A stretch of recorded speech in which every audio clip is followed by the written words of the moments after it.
The reports are in. We must act now. I agree. The implications are too great. But what about the risks? We mitigate them. There is a moment, and you will know it when you hear it described, where a room full of people stops breathing at the same time. Not because of a performance, not because of a song, but because something has happened in front of them that none of their money, none of their influence, none of their carefully constructed lives had prepared them for. That moment happened on March 17, 2024, inside St. Paul's Cathedral in Midtown Manhattan. 400 of the most powerful people in America were seated in that building that morning. Senators, chief executive officers, a former vice president of the United States, people whose names appear on the covers of national magazines, on the sides of hospital wings, on the lips of financial journalists at 6 in the morning. Every single one of them had arrived prepared for a funeral. Not one of them was prepared for what happened when a homeless woman stood up in the very last pew and walked slowly toward the front of that room. Her name was Nadia Cole. She was 34 years old. She was wearing a gray coat with a worn collar and a backpack at her feet held together at one strap with a single safety pin. She had no invitation by name. She had no reserved seat.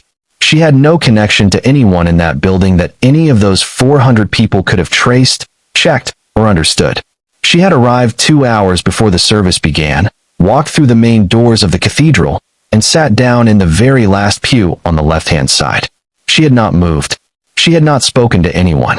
She had not looked around at the arriving guests or tilted her head when a former vice president walked past 3 rows ahead of her. She simply sat, hands folded, eyes forward, with the particular stillness of someone who has learned, a long time ago, exactly how to wait for something she is not certain will ever come. The man being buried that morning was Edward Harlan Whitmore, 78 years old, born in Pittsburgh, Pennsylvania, to a steelworker father and a mother who cleaned other people's houses for a living. He had built the Whitmore Group from a single real estate deal in 1973 into a corporation valued at $4.2 billion. His name was on a hospital wing in Philadelphia, a business school at a university in Chicago, and a performing arts center in Dallas. Forbes had profiled him 4 separate times across 4 different decades. He had shaken hands with every president who served during his adult life. He had spoken at international conferences about the responsibility of wealth to the communities that produced it.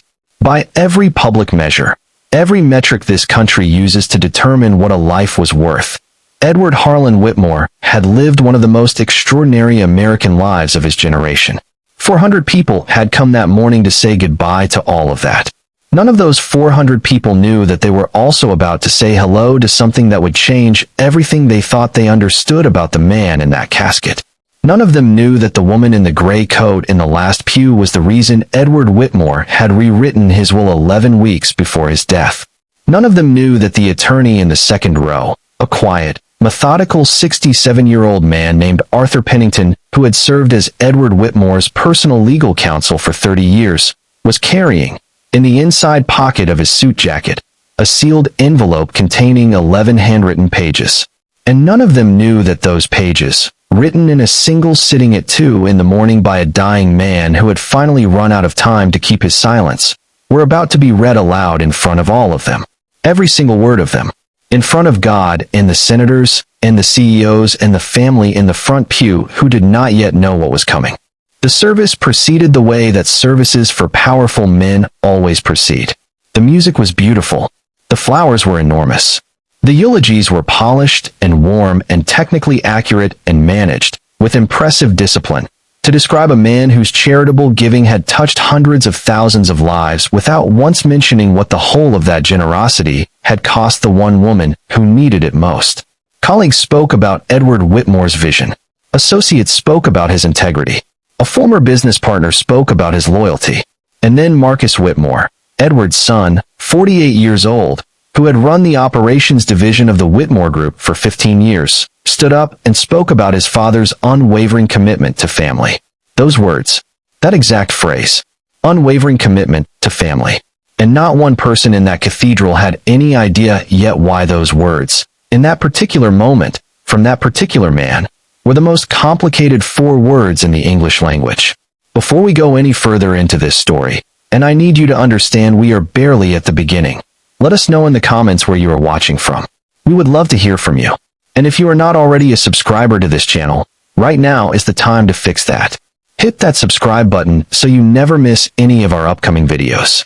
Because what is about to unfold over the course of this story involves a 34-year secret, a $4.2 billion estate, a certified letter delivered to a homeless shelter in Philadelphia, a death that 3 witnesses and a detective no longer believe was entirely natural, and a woman named Nadia Cole who walked into the most exclusive funeral in Manhattan that year with a safety pin on her backpack strap and 11 handwritten pages in her coat pocket and changed everything.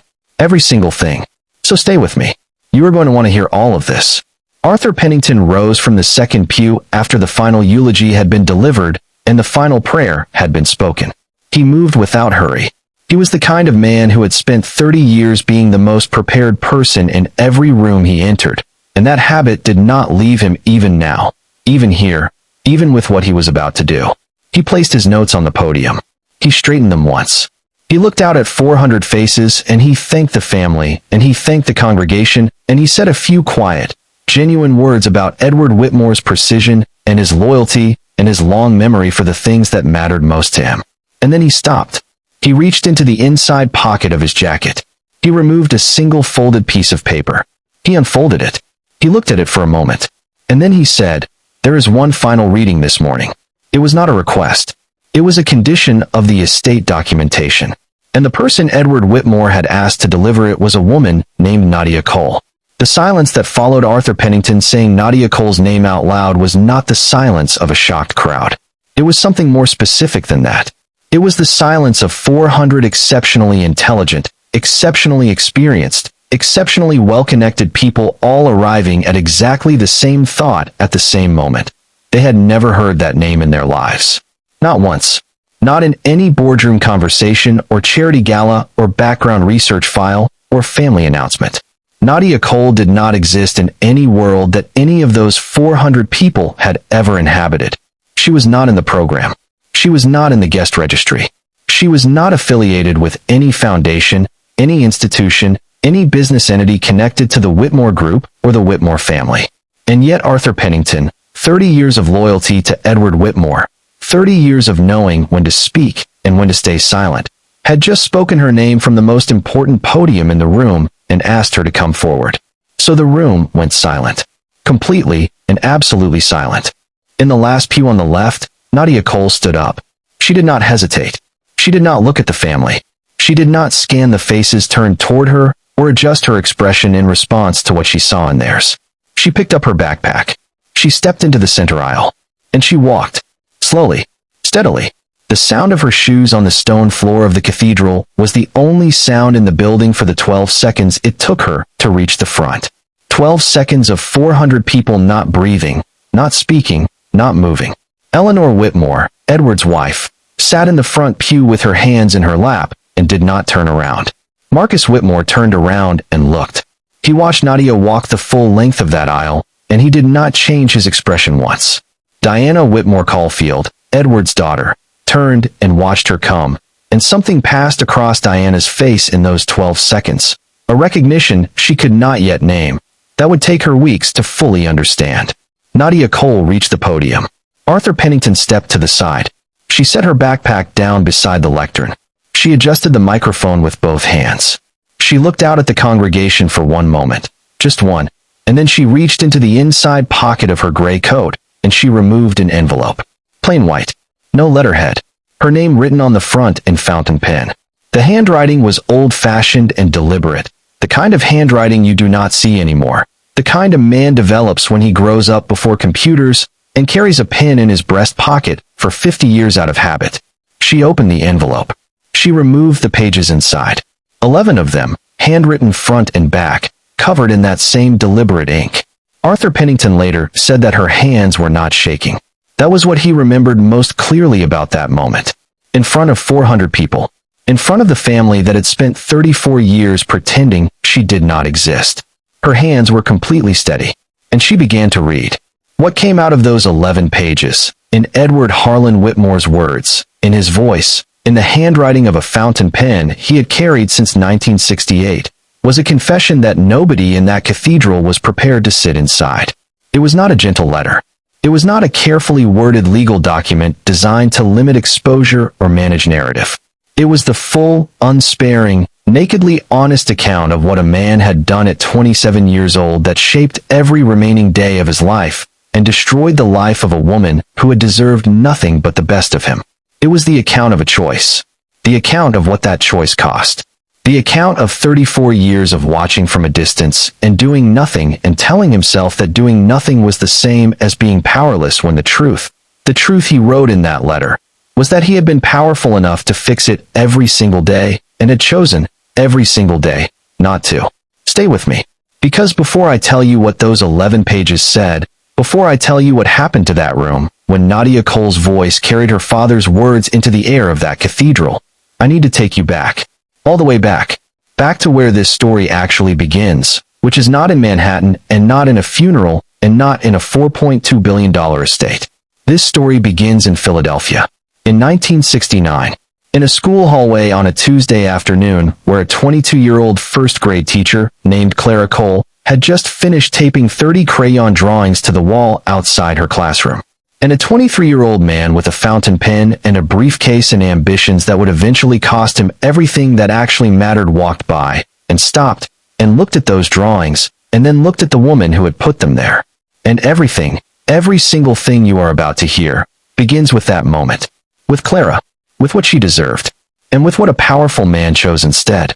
There are 5 questions at the center of this story, and I want to put them in front of you right now before we go any further, because I want you to hold them in your mind as everything unfolds. Every answer will come, but the answers, when they arrive, are going to raise more questions. That is the nature of a story like this one. The first question is the simplest one, and in many ways the most important. Who was Nadia Cole? Not in the abstract. Not in the legal sense. Who was she, really, to Edward Harlan Whitmore? Because a man does not rewrite a $4.2 billion will 11 weeks before his death, without a reason that goes far deeper than obligation. A man does not arrange for a homeless woman to stand up at his funeral in front of 400 powerful people and read 11 handwritten pages out loud, unless those pages contain something he could not afford to leave unsaid. The second question is the one that should make every person watching this stop and think very carefully. Edward Harlan Whitmore died on March 14, 2024. His new will, the one that named Nadia Cole as the primary beneficiary of 60% of a $4.2 billion estate, had been executed, signed, and witnessed just 3 days before that. 3 days. His personal attorney, Arthur Pennington, had been scheduled to file additional estate documentation the week after the funeral. Edward Whitmore died precisely 72 hours after signing that will, and not one single day after. Now, a man of 78 with a failing heart dies, and most people say, of course he did. Of course. But most of the time, the dead man's son has not made a combined 47 minutes of phone calls to the dead man's doctor on the 2 nights directly preceding that death. Most of the time, those are 2 entirely separate facts. The third question is the one that drove 400 people to silence in a Manhattan cathedral on a Monday morning. What was in the letter? What exactly did Edward Harlan Whitmore write, in his own hand, in fountain pen, across 11 pages, at 2 in the morning, 6 weeks before his death? What did he confess to? What did he name? What did he acknowledge that no one in that building, not his attorneys, not his board of directors, not his wife of 49 years, had ever been allowed to know? That question is the one this entire story is really asking. Because the answer is not just about money, and it is not just about inheritance. The answer is about what a man owes the people he leaves behind, what he owes them while he is still alive, and what the cost of that debt looks like across 34 years of compounding silence. I will give you the answer, but you need to earn it first. The fourth question is the one that a detective named Serena Marsh has been working on for months. Was Edward Harlan Whitmore's death natural? The official cause of death at time of pronouncement on the morning of March 14, 2024, was cardiac arrest. No autopsy was requested. No additional investigation was opened. A 78-year-old man with a documented history of heart disease died in his sleep, and the medical examiner signed the certificate, and everyone went home. That is what happened. Until a retired nurse who lived in the building next to the Whitmore penthouse could not sleep one night, and looked out of her window at 1:30 in the morning, and saw something that stayed with her for 6 weeks before she decided to pick up the phone and call the tip line. And until Detective Serena Marsh of the Philadelphia Police Department received that call and read it twice and pulled the file and started asking questions that nobody in the Whitmore family wanted answered. The fifth question is the one I want you to sit with at the end of this story, after all the other answers have arrived and the dust has settled and you have had a chance to decide what you think of all the people in it. The question is this: when Nadia Cole walked out of St. Paul's Cathedral on March 17, 2024, and the doors closed behind her, and the attorney had read the will, and the letter had been heard, and 400 powerful people were still sitting in silence trying to understand what had just happened in front of them, what did Nadia do next? What did a woman who had never had anything, who had rebuilt herself from nothing every time the world knocked her flat, who had received a certified letter from a dead man telling her she was owed $4.2 billion. What did she decide to do with all of it? The answer is the part of this story that nobody saw coming, including me. To understand any of those 5 questions, you need to understand the 2 worlds at the center of this story and how completely different they were from each other. Edward Harlan Whitmore lived 42 floors above Manhattan in a penthouse that had been photographed for 3 different architecture magazines. He had a driver. He had a personal chef who came on Tuesdays and Thursdays. He had a building on Broad Street in Philadelphia with his name on it, a business school in Chicago with his name on it, and a performing arts center in Dallas with his name on it. He ate dinner at restaurants that require reservations made 6 weeks in advance. He had, by the time of his death, accumulated the kind of life that most people encounter only in the pages of a magazine or the background of a film and use as a benchmark for everything they wish they could have. That was Edward Whitmore's world. And then there was Nadia Cole's world. Nadia Cole, in the weeks before the funeral, was living in a women's shelter on Broad Street in Philadelphia, the same street where Edward Whitmore's name was on a building. She had a cot assigned to her, a footlocker beneath it, and a part-time job at the Philadelphia Free Library stamping books and helping patrons use the computer terminals. She ate most of her meals in the shelter cafeteria or from a small collection of shelf-stable food she kept in her footlocker. She did not own a car. She had one good coat, which was the gray coat she would wear to the funeral. She had a worn notebook that she wrote in every day, and a photograph she had carried everywhere she had ever been since she was 13 years old. She did not know the name of the man in the photograph. She did not know that he had been watching over her, at a careful and cowardly distance, for most of her life. She did not know any of it. Not yet. And then there is Arthur Pennington, 67 years old, silver-haired, methodical, never early and never late. He had worked for Edward Whitmore for 30 years, and in those 30 years he had maintained 2 sets of files. The first set was the ordinary one: contracts, deeds, corporate filings, estate planning documents, the ordinary machinery of a $4 billion legal practice. The second set was the private one, kept in a separate vault in his office on Park Avenue, that only Arthur and Edward had ever seen. That second vault contained the paper record of everything Edward Whitmore had done in secret for 3 decades. Every money order, every private investigator report, every anonymous wire transfer, every quarterly update on where Nadia Cole was living, what job she had, whether she was safe. Arthur had kept every page of it. Not because Edward told him to. Because Arthur had understood, long before Edward did, that the truth was going to need somewhere to stand. Before we move into the story itself, and I want to be very clear that what you are about to hear is a story that goes back 55 years, to a city 4 miles from that cathedral, to a school hallway, and a woman named Clara, and a 23-year-old man with a fountain pen who made a choice. I need to say one more thing. This is not a story about money. I know it looks like a story about money. I know the number 4.2 billion is very large, and very attention-commanding, and very easy to center. But the money is not what this story is about. What this story is about is the price of silence. What it costs. Who pays it? How long the payment continues. And what happens, eventually, inevitably, because it always happens eventually, when the debt finally comes due and the person holding the bill is not the one who ran it up. That is what this story is about. Clara Cole paid it first. Nadia Cole paid it for 34 years. And Edward Whitmore paid it last, with the only currency he had left, the truth. Let me take you to Manhattan first. Not the Manhattan of tourists and Broadway shows and the High Line, but the Manhattan of a man who built himself into one of the most powerful private citizens in the country and lived at the absolute top of what that power could buy. The Whitmore Group occupied 6 floors of a building on Lexington Avenue that Edward had purchased in 1998, at which point the purchase price alone was headline news in the Wall Street Journal. The company's portfolio by the time of his death included 47 commercial properties across the eastern United States, 3 technology investments in Chicago and San Francisco, a logistics holding in Dallas, and a charitable foundation with a budget larger than the operating budgets of several American cities. The Whitmore Group was not simply a company. It was a structure, a permanent, self-sustaining structure that Edward had spent 50 years building and that, by the end, was one of the largest privately held real estate concerns in the country. And at the top of all of that, at the literal top, 42 floors above Lexington Avenue, was the penthouse that Edward Whitmore had called home since 1991. It was not ostentatious in the way that new money tends to be ostentatious. It was restrained. Precise. The kind of home that communicates wealth through what it does not say rather than what it does. Floor-to-ceiling windows on 3 sides. A study line from floor to ceiling with books that Edward had actually read, which his guests often found startling, as though a man that rich having actually read that many books constituted a personality trait rather than a simple habit.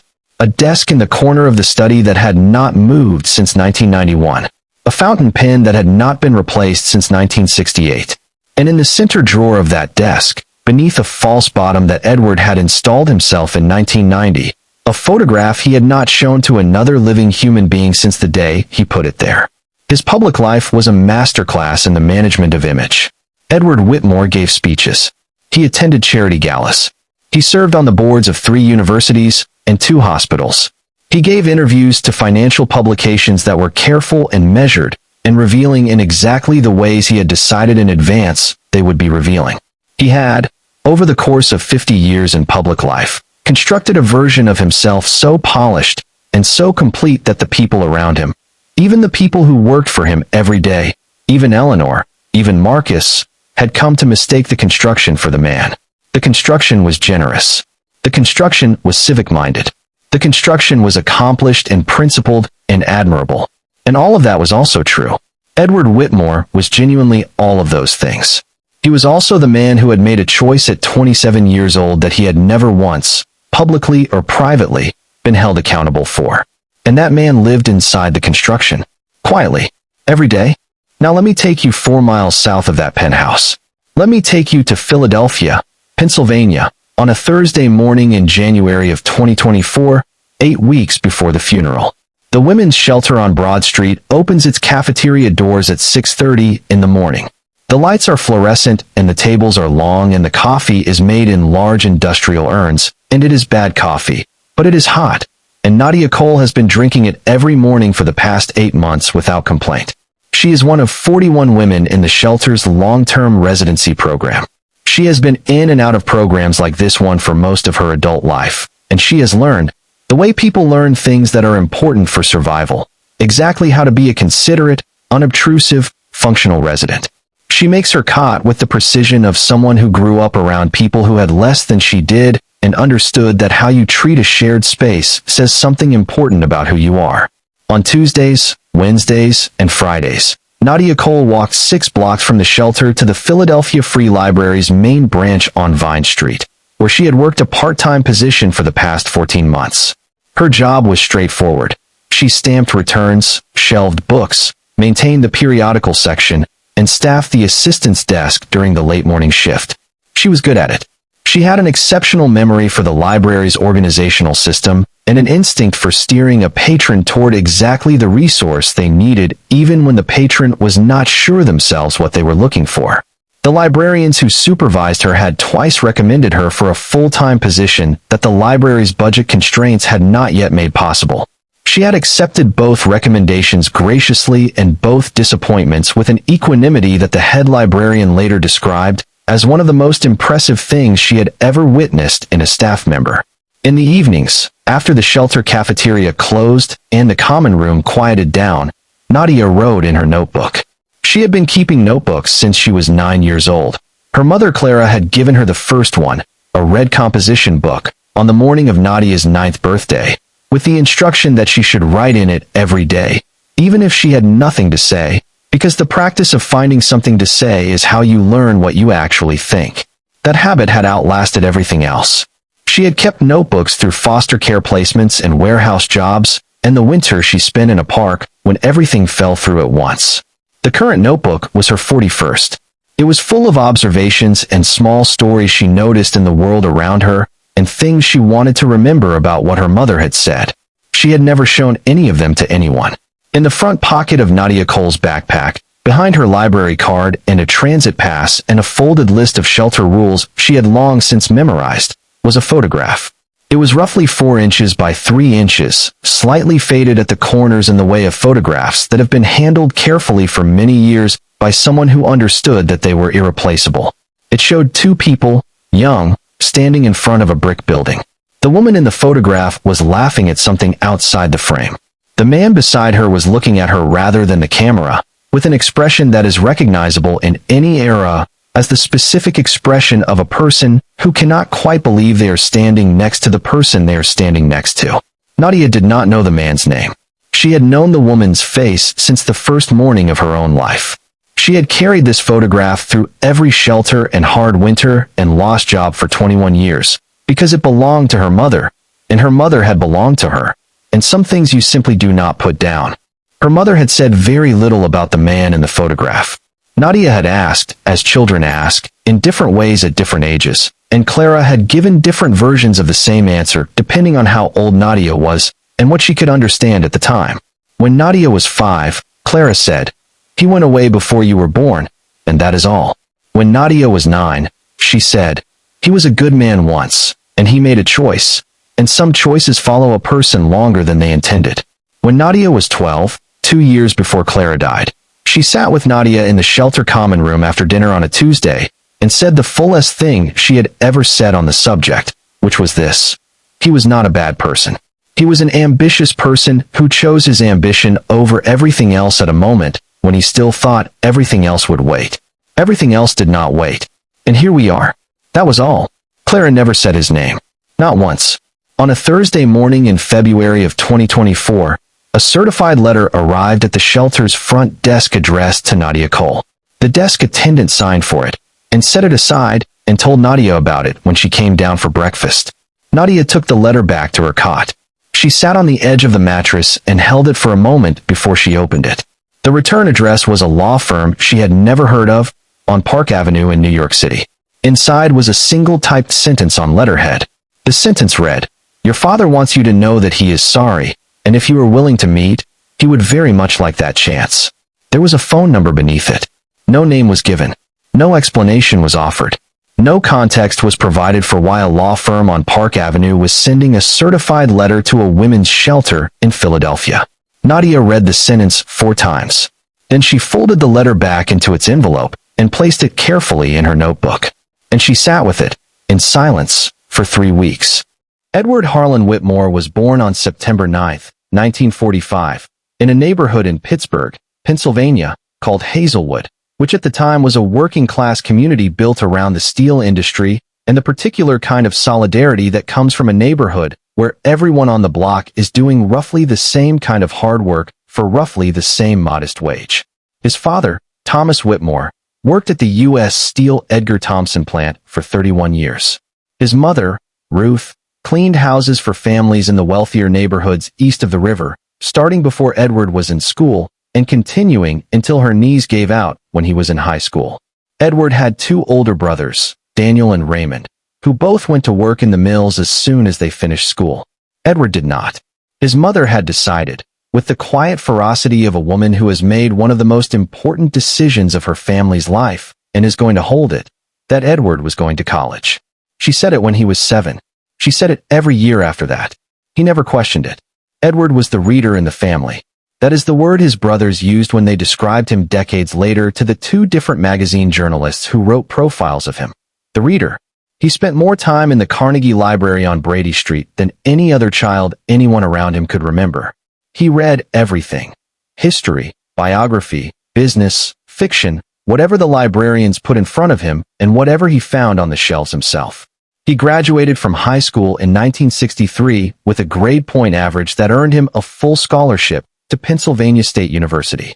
He was the first person in his family to attend a four-year university. His mother drove him to the campus in a car borrowed from a neighbor. She wept when she dropped him off and told him, as she was getting back into the borrowed car, that he was the reason she had worked as hard as she had. He never forgot that sentence. He also never fully understood, until very late in his life, the full weight of what it had cost her to say it. He graduated from Penn State in 1967 with a business degree, honors distinction, and the kind of single-minded ambition that the very best business schools produce occasionally in young men who grew up without money and have decided, at a foundational, irreversible level, that they are not going back to that. He moved immediately to Philadelphia, where a former professor had a connection at a mid-sized real estate firm. He started as an agent, showing properties, managing listings, learning every inch of how the city's real estate market worked from the inside out. He was meticulous and relentless and extraordinarily good at reading people, which is the skill that separates the real estate agents who do well from the ones who become something else entirely. By 1968, he had his license, his own client list, and the first real sense of what he wanted to build. He carried a fountain pen in his breast pocket every day from the year he started working. He bought it himself on his first day of employment. He thought it looked like someone who had already made it.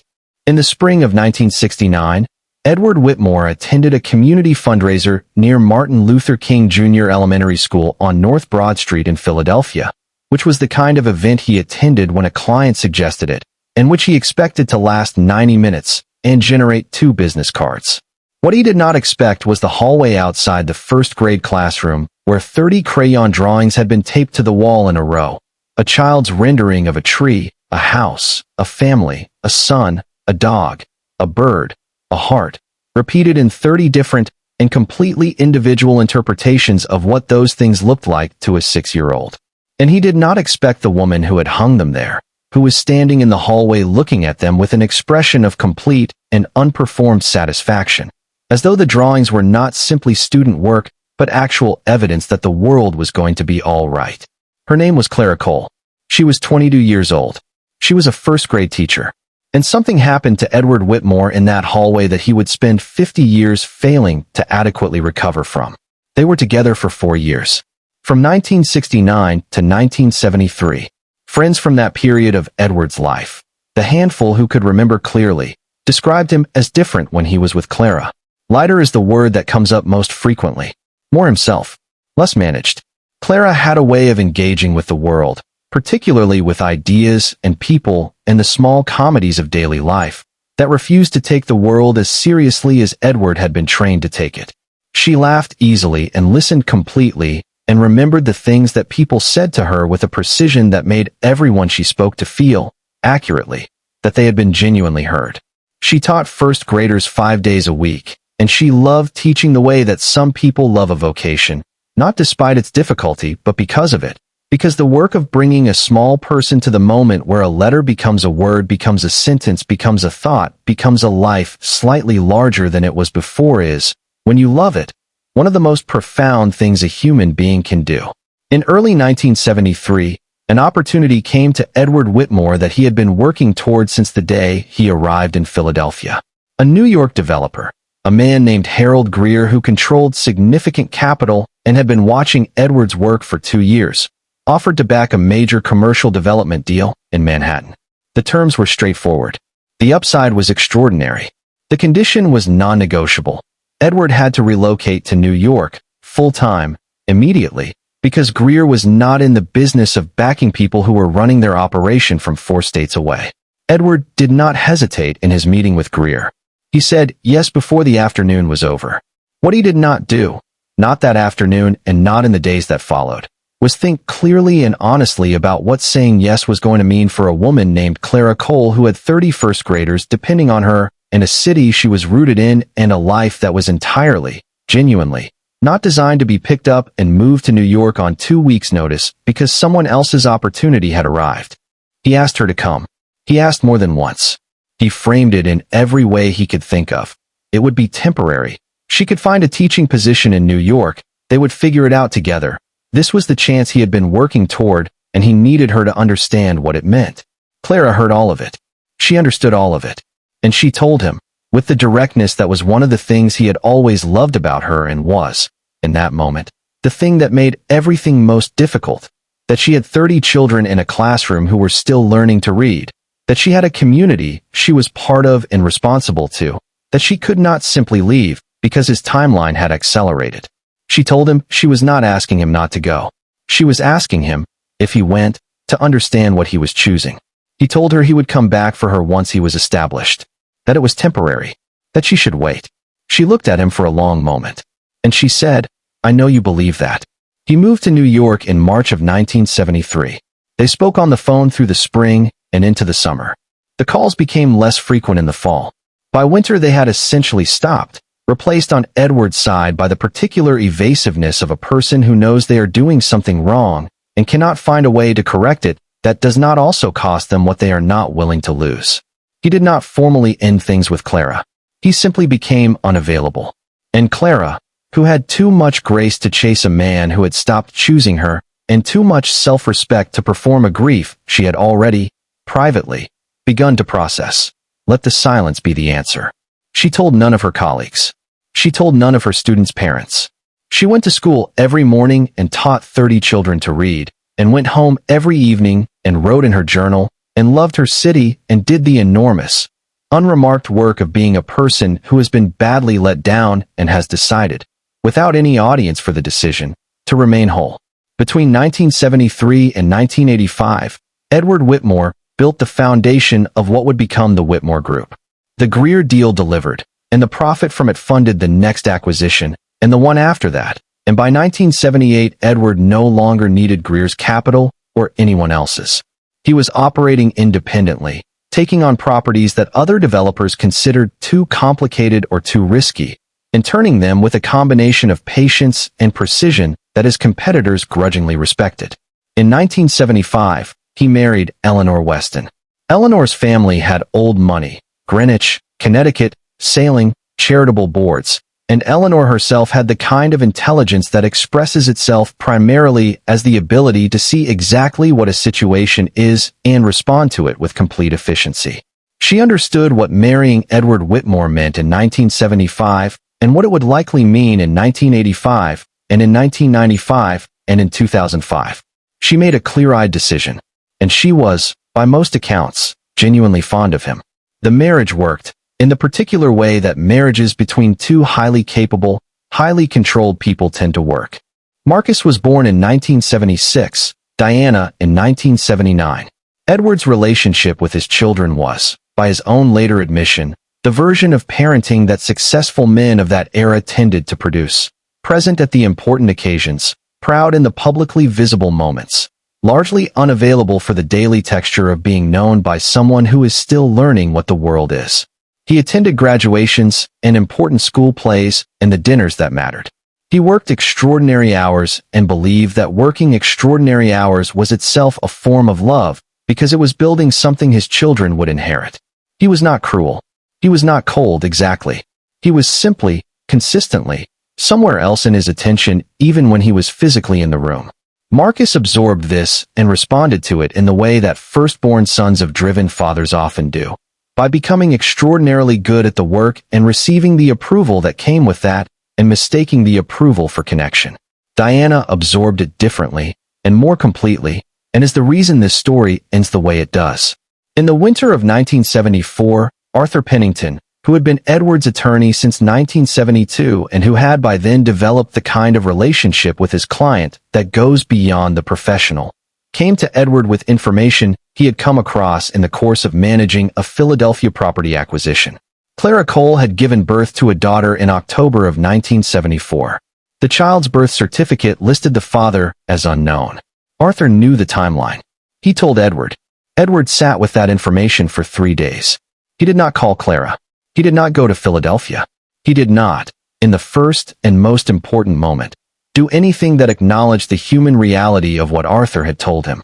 What he did, after those 3 days, was call Arthur and ask him to establish an anonymous payment arrangement. $800 per month, routed through a company name that could not be traced to him, to Clara's address on Broad Street in Philadelphia. Arthur set it up. He did it because Edward asked him to. And he kept a copy of every record related to it in his private vault because something told him that someday that paper would matter. In 1989, Eleanor found out. The discovery was accidental. A document that had been misfiled by Arthur's assistant, opened by Eleanor in the course of reviewing estate documents. She confronted Edward with a precision and a coldness that he later described to Arthur as the most frightening conversation of his life, which is a remarkable thing for a man who had negotiated with some of the most aggressive dealmakers in American real estate to say. Eleanor was not hysterical. She did not weep. She stated, with the calm of someone who has rehearsed this conversation in her mind and decided exactly what outcome she requires, that the woman and the child did not exist as far as the Whitmore family was concerned, now or at any point in the future. That if Edward made any public acknowledgement of either of them, she would ensure that the family's standing, the company's reputation, and Edward's civic legacy were destroyed in a way that his money would not be able to repair. She was not making a threat. She was describing a certainty. The money orders stopped the following month. But something else began. In 1990, 6 months after the money orders stopped, Arthur Pennington received instructions from Edward to engage a private investigative firm for an indefinitely ongoing assignment. The assignment was simple. A woman named Nadia Cole, born October 1974, last known address Philadelphia, Pennsylvania. Her status, her location, her employment, her health, her safety. A report to be delivered to Arthur's office every 3 months. The reports were never to contain anything actionable. No contact was to be made, no assistance was to be offered, nothing was to be done that could be traced. The reports were simply to exist and to be kept in the private vault and to be delivered to Edward personally, and that was all. For 33 years, that is exactly what happened. 33 years of quarterly reports. 33 years of a father tracking his daughter's survival through paper, in the only way he had allowed himself to remain connected to her. He never missed a single one. Clara Cole was born in 1947 in the Germantown neighborhood of Philadelphia. Her father, Reverend James Cole, was the pastor of a Baptist congregation that had been meeting in the same building since 1931. Her mother, Estelle Cole, was a seamstress who worked from a table in the front room of their house, and who measured every new client by the quality of the listening she did in the first 5 minutes of the fitting. The Cole house was full of books and music and the kind of structured, principled love that produces people who know exactly who they are. Clara was the first person in her family to attend a 4-year college. She was accepted to Temple University in 1965, the same year the Voting Rights Act was signed, and she enrolled with a clarity of purpose that her professors would later describe as uncommon even among exceptional students. She knew from the first week what she wanted to do. She wanted to teach first grade. She wanted to be the person who helped small children discover that they could make meaning out of marks on a page. She wanted to do it in Philadelphia. She never wavered from any of that. She graduated from Temple in 1969 and was hired immediately at Martin Luther King Jr. Elementary School on North Broad Street. Her first classroom had 28 students. By the end of that first year, every one of them could read at or above grade level. Her principal, a man named Walter Briggs who would go on to become the superintendent of Philadelphia Public Schools, kept Clara's end-of-year report as a benchmark document for the next 12 years of his administrative career. He said, in an interview given many years later, that in 31 years of public school administration, he had encountered perhaps 4 or 5 teachers who possessed what Clara possessed, which he described as the ability to make a child feel that their particular mind was not simply acceptable, but extraordinary. That the way they thought was not something to be corrected, but something to be honored and developed and taken seriously. He said, Clara Cole did not teach children to read. She taught them to believe that what they had to say was worth saying. The reading was how she proved it. She loved teaching the way that some people love the specific work they were made for. Not romantically, not naively, but with the full, clear-eyed knowledge of its difficulty and its occasional heartbreak and the institutional frustrations that public school teachers carry as a permanent occupational condition.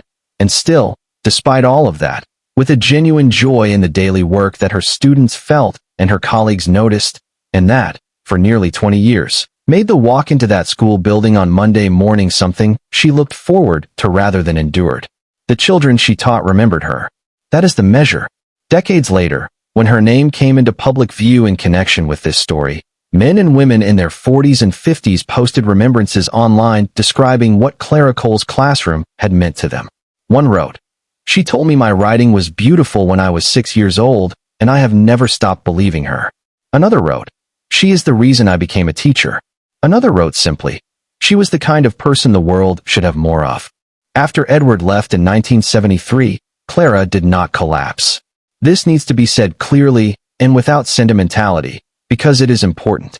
She grieved what she had lost, quietly, privately, in the way that self-possessed people grieve, and then she resumed the work of her life, which was teaching, and the life she was already living, which was rich and purposeful and full. She told no one what had happened with Edward. She did not complain about him to her colleagues or her family. She raised Nadia alone with the same precision and warmth and structured love that she had received from her own parents. And she did it while working full-time at a school and managing a household on a teacher's salary in a city where the cost of everything was rising and the value of a teacher's work was consistently underrecognized. She was not performing stoicism. She was genuinely, functionally resilient in a way that only becomes possible when a person has been grounded in something real enough to stand on when the things they hoped for do not arrive. In the fall of 1988, the Philadelphia School District faced a budget shortfall that required significant staffing reductions across the system. Clara Cole had been teaching at Martin Luther King Jr. Elementary for 19 years. She was, by objective measure, one of the most effective first-grade teachers in the district. Her students consistently outperformed comparable schools on literacy assessments. Her classroom was a model that newer teachers were sent to observe. None of that protected her. The reduction in force protocol operated by seniority at the building level, and a series of administrative reassignments over the previous 3 years had positioned Clara in a pool where her seniority counted for less than it should have. Her contract was not renewed for the 1988 to 1989 school year. She was given 60 days' notice and a letter of recommendation from Walter Briggs that described her as the finest teacher he had ever supervised. She thanked him, cleaned out her classroom, took home 30 crayon drawings from the hallway wall, and began looking for another position. She applied for every open teaching position in the district over the following 18 months. She applied for aide positions, administrative positions, tutoring contracts, anything connected to the work she knew how to do. The applications came back declined or simply did not come back at all. The economy was contracting. The district's budget remained constrained. She was 51 years old and overqualified for the positions that were available and competing for the few desirable openings against candidates who were newer and cheaper. The anonymous money orders had stopped in 1990. She had known they were from Edward. The routing through a company called Broad Street Holdings had always been transparent to her, even if it was designed not to be. And she had accepted them for Nadia's sake and without comment. And when they stopped, she understood what that meant too. And she said nothing and asked nothing and began the most difficult period of her life with her head up. By 1992, she had sold most of what she owned. By 1995, she was waitlisted for emergency housing assistance. By 1997, she and Nadia were sleeping in a shelter for the first time. Nadia was 8 years old the first night she slept in a shelter. Clara told her it was a transitional situation, which was true, and that a lot of people found themselves in transitional situations at different points in their lives, which was also true, and that the measure of a person was not whether they found themselves in a hard place, but what they did with themselves while they were in it. She sang to Nadia that first night. Nadia remembered the song decades later, an old hymn that Reverend James Cole had sung in his congregation, slow and low and full of the kind of assurance that does not promise the hard thing will not come, but does promise you will not be entirely alone inside it. Clara read to Nadia by whatever light was available every night for the rest of Nadia's childhood, regardless of where they were or how tired Clara was. She never stopped. When Nadia was 12 and asked her mother again about her father, Clara said, "He made his choice, and I made mine. And you are my choice. You have always been my choice. From the beginning of everything." Clara Cole died on February 9, 2003. She was 56 years old. She had been ill for 3 weeks with a respiratory infection that had moved into pneumonia, and she had been hospitalized for 5 days before the end. Nadia was 13. She sat beside her mother's bed for the final 2 days and held her hand. The death certificate lists the cause as pneumonia complicated by prolonged exposure and malnutrition. Clara died in a hospital bed in North Philadelphia, 41 blocks from the school, where she had taught for 19 years, 3 miles from the neighborhood, where she had grown up, and 4 miles from the penthouse where the man she had loved at 22 was asleep 42 floors above the city that had given them both their lives and had treated those lives with spectacularly different degrees of generosity. At the moment of her death, Clara Cole had less than $200 in the world. She had a daughter.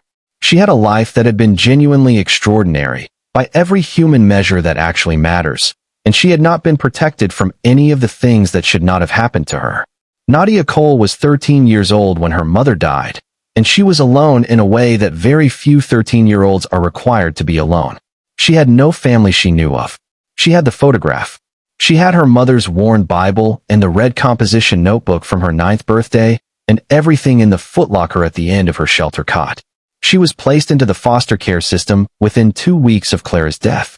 She moved through 2 placements over the following 2 years, neither cruel and neither warm, the kind of careful, procedural, well-intentioned care that the system sometimes provides, and that meets the technical requirements of what a child is owed without meeting any of the human wants. She did not break. She did not become angry in the self-destructive way. She was quiet and observant, and she went to school every day, and she wrote in her notebooks, and she kept her clothes folded and her share of the space clean, and she waited, with the particular patience she was still developing at 13, for the next chapter to begin. She aged out of foster care at 18 with $300 in a disbursement check, a duffel bag, and a letter from her last placement family wishing her well. She went to the Philadelphia Free Library on the Monday after she turned 18. She sat down at a table in the reading room, and she opened the largest book she could find on the shelf nearest the door, which happened to be a history of American architecture, and she read it for 4 hours. That was the beginning of the education she gave herself. She spent the next 18 months in that library every day she was not working. She taught herself from textbooks and reference materials and periodicals, and the kind of comprehensive, self-directed, unsystematic reading that produces not specialization but breadth, the ability to think across categories, to connect things that do not appear connected, to hold contradictory ideas long enough to understand what each of them actually means. She earned her GED at 19. She could not afford community college. She kept reading.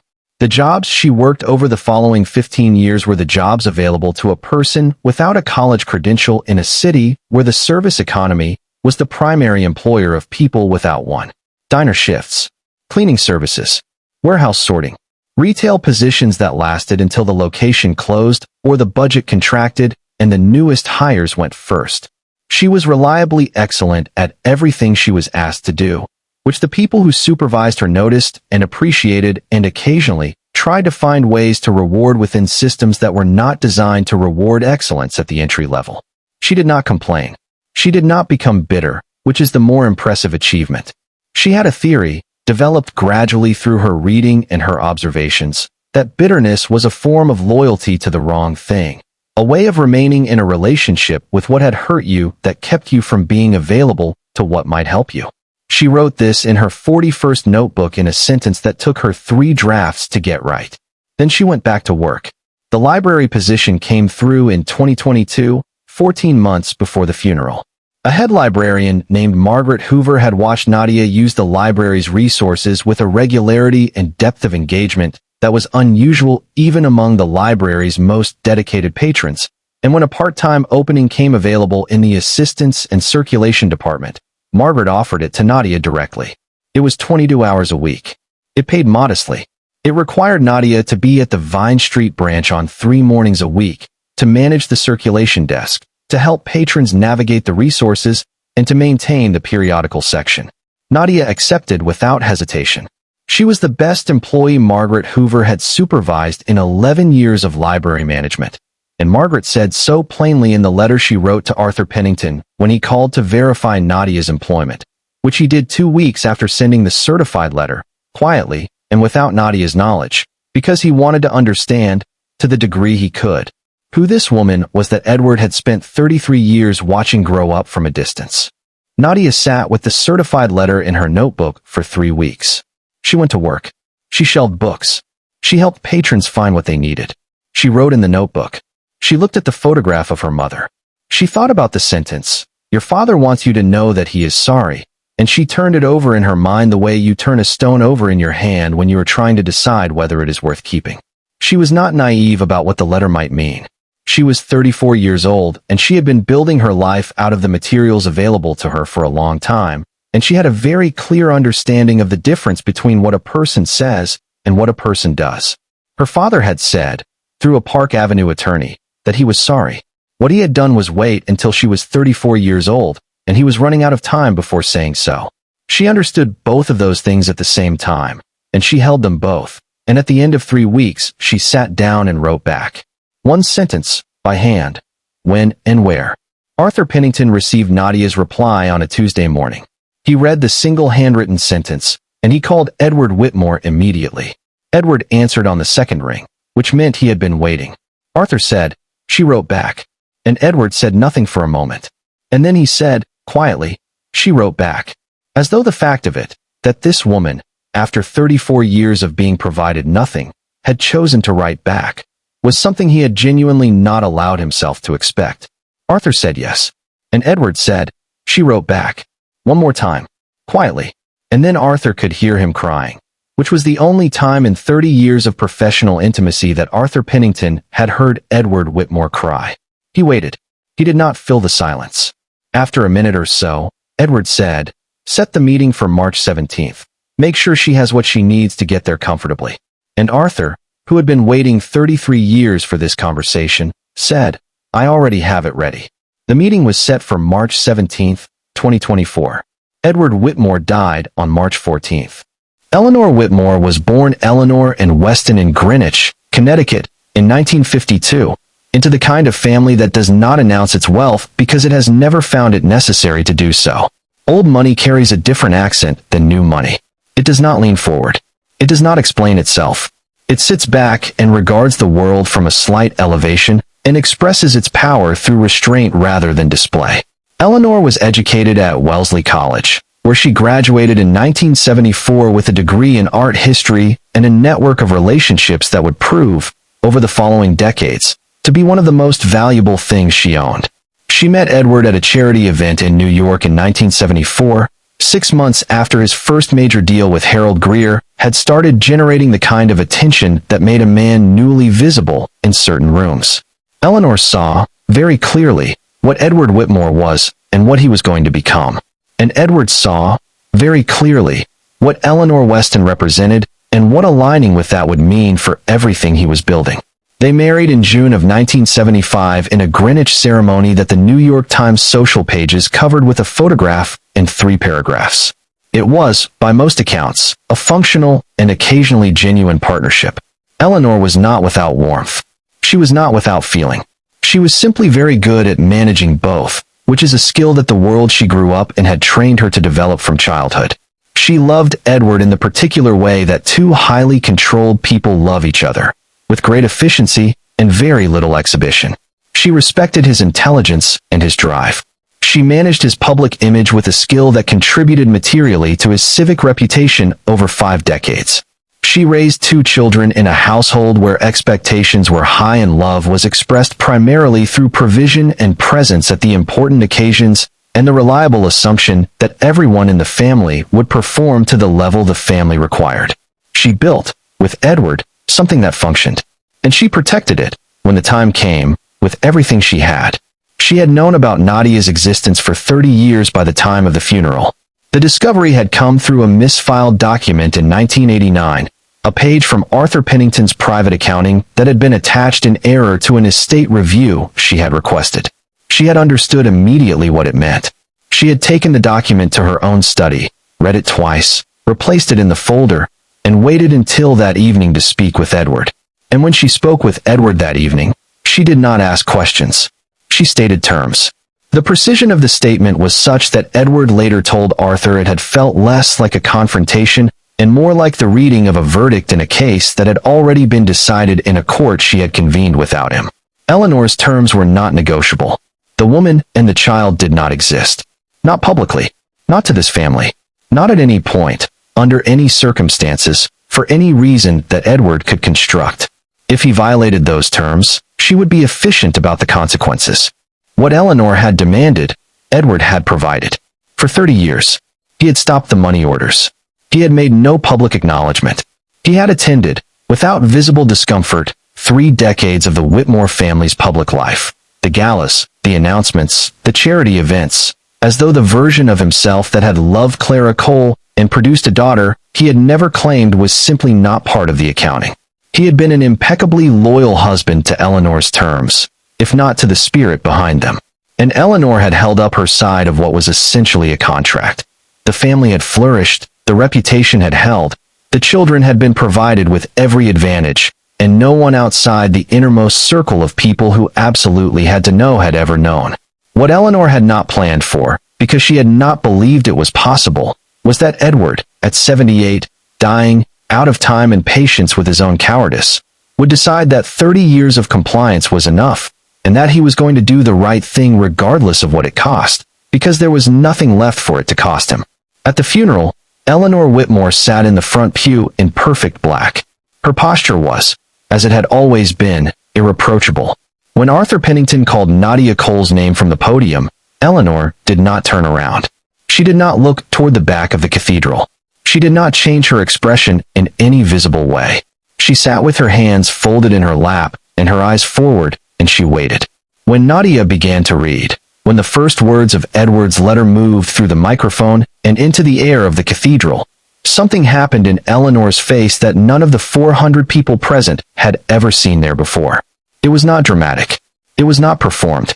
It was simply that tears began, one after another, to run down both of her cheeks. She did not wipe them. She did not move to stop them. She sat absolutely still, posture unchanged, hands unchanged, expression otherwise unchanged, with tears running silently down her face for the duration of the reading. It was the most honest thing anyone who knew Eleanor Whitmore had ever seen her do. Marcus Whitmore was 48 years old at the time of his father's death. He had run the Whitmore Group's operations division for 15 years. He was, by the assessment of the industry analysts who covered the company, extraordinarily effective at the work. He had his father's precision and his mother's controlled effect, and a particular brand of professional intelligence that expressed itself as the ability to assess a problem, strip it to its essential components, and resolve it with minimal waste of time or resources. His employees respected him in the way that people respect someone who is excellent at something important and who does not require them to like him as a condition of that respect. He was not liked, broadly. He was not disliked specifically either. He was simply someone who expected the work to be done to a certain standard and who communicated that expectation with a clarity that left no room for misunderstanding. What Marcus had always wanted, in the place where people want things that they would not say out loud, was to be chosen. To be explicitly and publicly and permanently named as the person his father had chosen to carry the work forward. Not because the money mattered to him as money, Marcus was not, by instinct, a greedy person, but because the naming, the formal acknowledgement, the inheritance as an act of selection rather than a default, that was the thing he had been waiting for since he was old enough to understand what his father had built and what it meant to inherit it. He had been working toward that acknowledgement for 15 years with the same focused energy his father had brought to building the company in the first place. He had earned it, by any objective measure. And then he found out, 6 months before his father's death, that it was not going to come. Not the way he had always assumed it would come. He had discovered it accidentally. A document, an internal memo from Arthur Pennington's office concerning estate planning revisions, had been sent in error to Marcus's legal assistant. The assistant had forwarded it to Marcus without reading it carefully. Marcus had read it very carefully. He had understood exactly what it meant. He had called Arthur, who confirmed it. He had then gone to his father's apartment and sat down across the desk from Edward Whitmore and said, in the measured, controlled tone that was his primary register in all situations, that he needed his father to explain what he was planning to do. Edward had explained it. He told Marcus about Nadia. He told Marcus about Clara. He told Marcus about the will. He told Marcus that 60% of the estate was going to his daughter, the one he had never claimed, the one who had grown up without anything he could have provided, because it was the right thing to do, and because he was dying, and he was not going to die having done the wrong thing. Marcus had listened to all of this. He had stood up. He had walked out. He had not said another word. What Marcus did in the weeks that followed is the part of this story where the questions become the hardest. He did not speak to Diana. He did not speak to Eleanor. He spoke to his own attorneys about the legal options available to a family member who believed a will had been executed under circumstances involving undue influence or diminished capacity. He consulted with 2 separate estate litigation specialists. He asked a great many questions about the timeline, the witnesses, the conditions under which a new will could be challenged after execution. And he made phone calls. On March 12, 2024, at 7:14 in the evening, Marcus Whitmore called Dr. Raymond Voss, who had been Edward Whitmore's personal physician for 11 years. The call lasted 18 minutes. On March 13, 2024, at 11:42 in the evening, 4 hours and 35 minutes before Edward Whitmore was found unresponsive by his night shift housekeeper, Marcus called Dr. Voss again. That call lasted 29 minutes. Their combined conversation across 2 evenings totaled 47 minutes. What they discussed in those 47 minutes is what Detective Serena Marsh has been trying to establish ever since. Diana Whitmore Caulfield was 45 years old and married to Congressman Henry Caulfield of Connecticut. She was polished in the way that people who grow up in public-adjacent families tend to be polished, composed under observation, gracious at events, careful with her words in contexts where words carry weight. But she was also genuinely warm, and genuinely perceptive, and genuinely grieving her father's death in a way that Marcus's stoniness and Eleanor's absolute control made Diana's openness feel, by contrast, nearly startling. She had not known about Nadia before the funeral. Edward had called her on March 10th, for days before he died, and told her that something important was going to happen at his funeral, and that he needed her to be there and to stay present, no matter what occurred. He had not told her what. When she pressed him, he said, "I spent my whole life being afraid of what the truth would cost. I am trying to stop."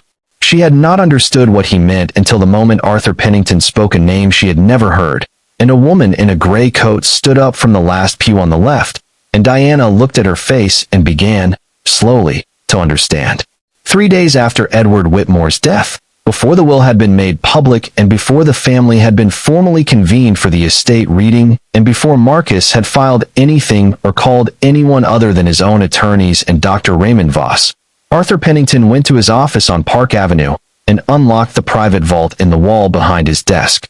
He had not opened this vault in 6 months. He stood in front of it for a moment before he reached in.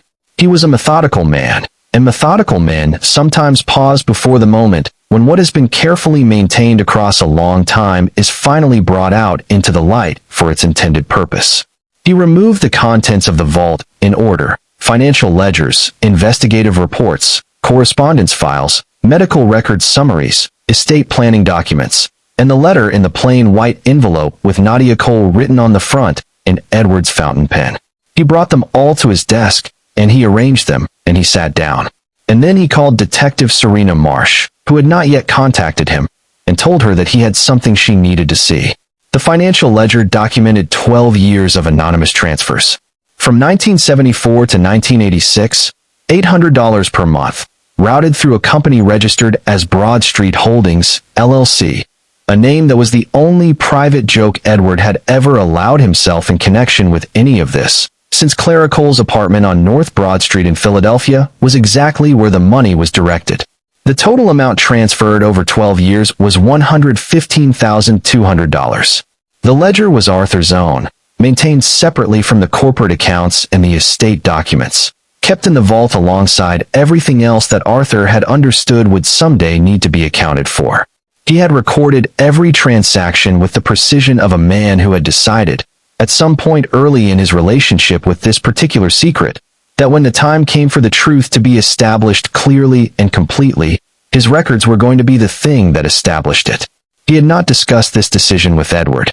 He had simply made it, and kept the records, and waited. The investigative archive was the most extensive document in the vault. Quarterly reports, delivered to Arthur's office every 3 months from 1990 until the final report in December of 2023, which had been the last one prepared before Edward decided to send the letter. There were 132 reports in total, each one prepared by the same investigative firm that Edward had engaged in 1990 and renewed every 5 years since. The reports were methodical and impersonal in the way that professional surveillance documents tend to be: address, employment status, health summary, any significant events or changes in the subject's circumstances. They traced Nadia Cole from shelter to cot to apartment to warehouse floor to shelter again across 33 years of American working poverty, with the clinical detachment of a logbook and the cumulative emotional weight of something else entirely. A father had read these reports every quarter for 30 years. He had read about every job his daughter lost, and every shelter she lived in, and every winter that was harder than the one before it. He had read all of it, and filed it, and gone back to his life. Among the reports was a particular document from the winter of 2018. The quarterly report for that period noted that they had been admitted to Temple University Hospital in Philadelphia on December 3rd for hypothermia complicated by early-stage pneumonia. She had been discharged on December 7th after 4 days of inpatient treatment. The report noted that the hospital billing department had contacted the subject regarding a balance of $11,400 not covered by the emergency Medicaid coverage she had been enrolled in at the time of admission.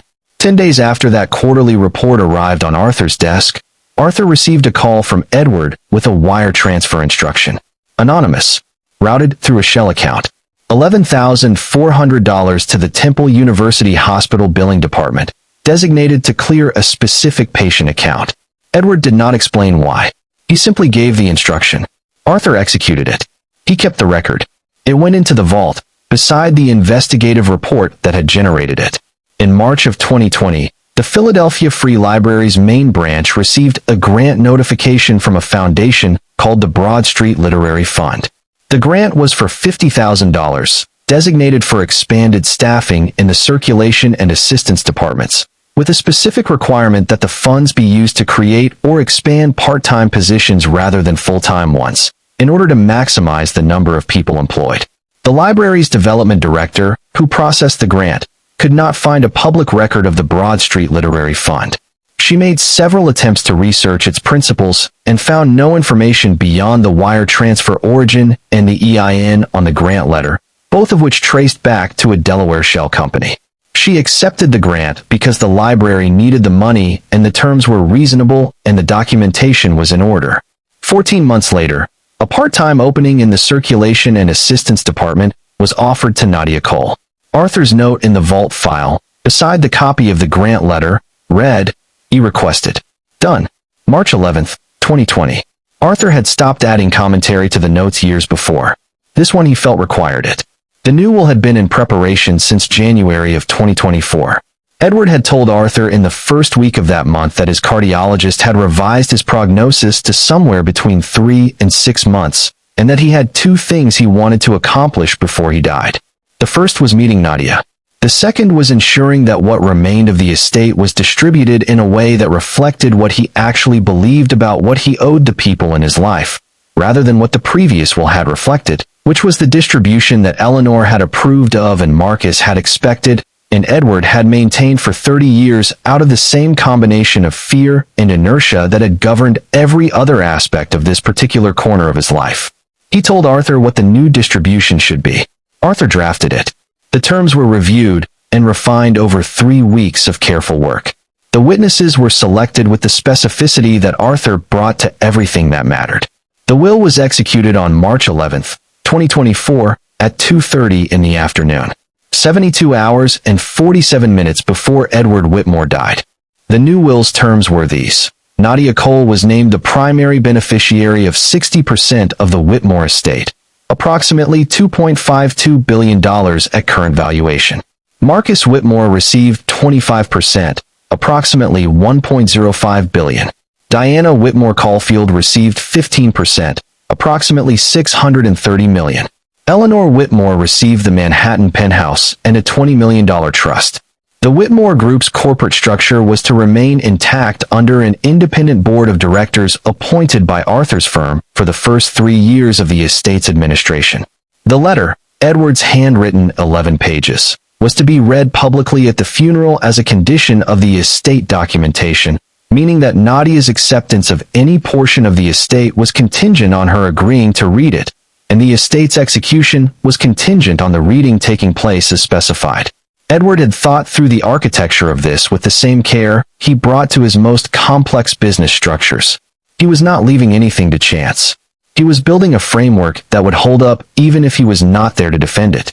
On the morning of March 11th, 2024, Marcus Whitmore visited his father at the penthouse. The visit was not scheduled. The housekeeper admitted him and showed him to the study. Edward and Marcus spoke for approximately 40 minutes, alone.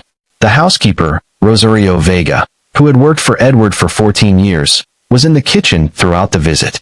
She could not hear the conversation. What she observed was Marcus entering the study composed and leaving the study with what she later described to police as a very flat expression. The particular flatness, she said, of someone who has decided something but is keeping the decision entirely inside themselves. She watched him walk to the elevator. She watched the elevator doors close. She went back to the kitchen.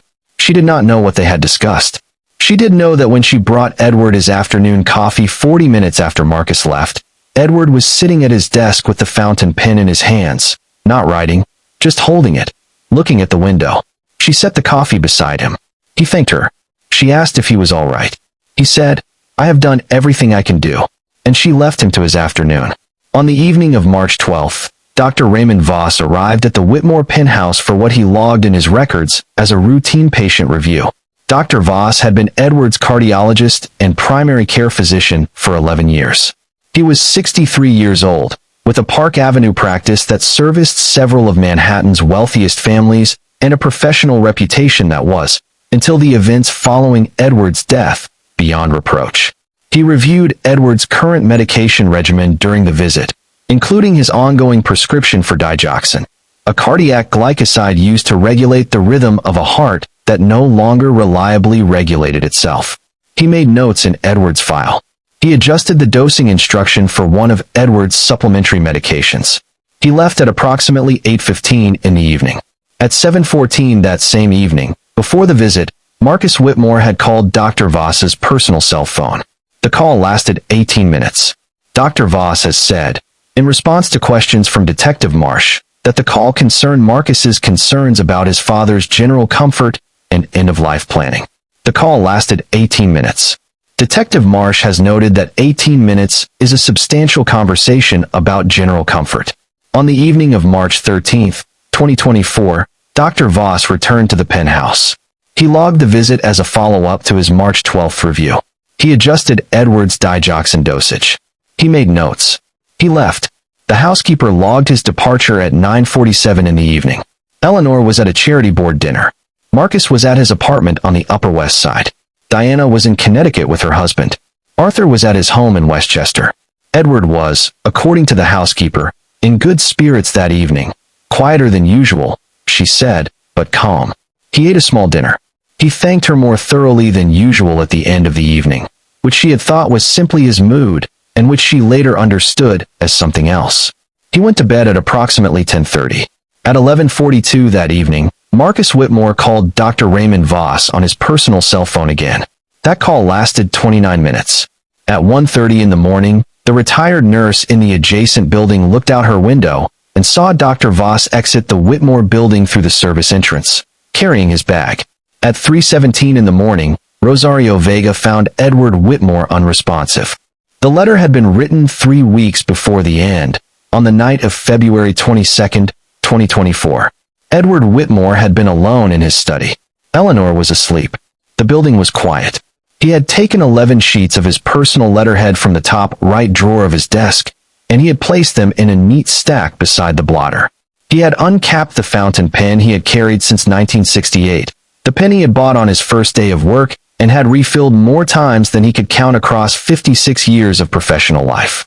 He had sat for a long time without writing. He had looked at the stack of blank pages, and he had understood, with a clarity that came from being 78 and dying and finally, mercifully, out of time to be anything other than honest, exactly what he needed to say. He began at 2 o'clock in the morning. He wrote for 4 hours without stopping. He filled 11 pages, front and back, in the careful, formal, old-fashioned handwriting that had been his from his first year of college. He did not edit.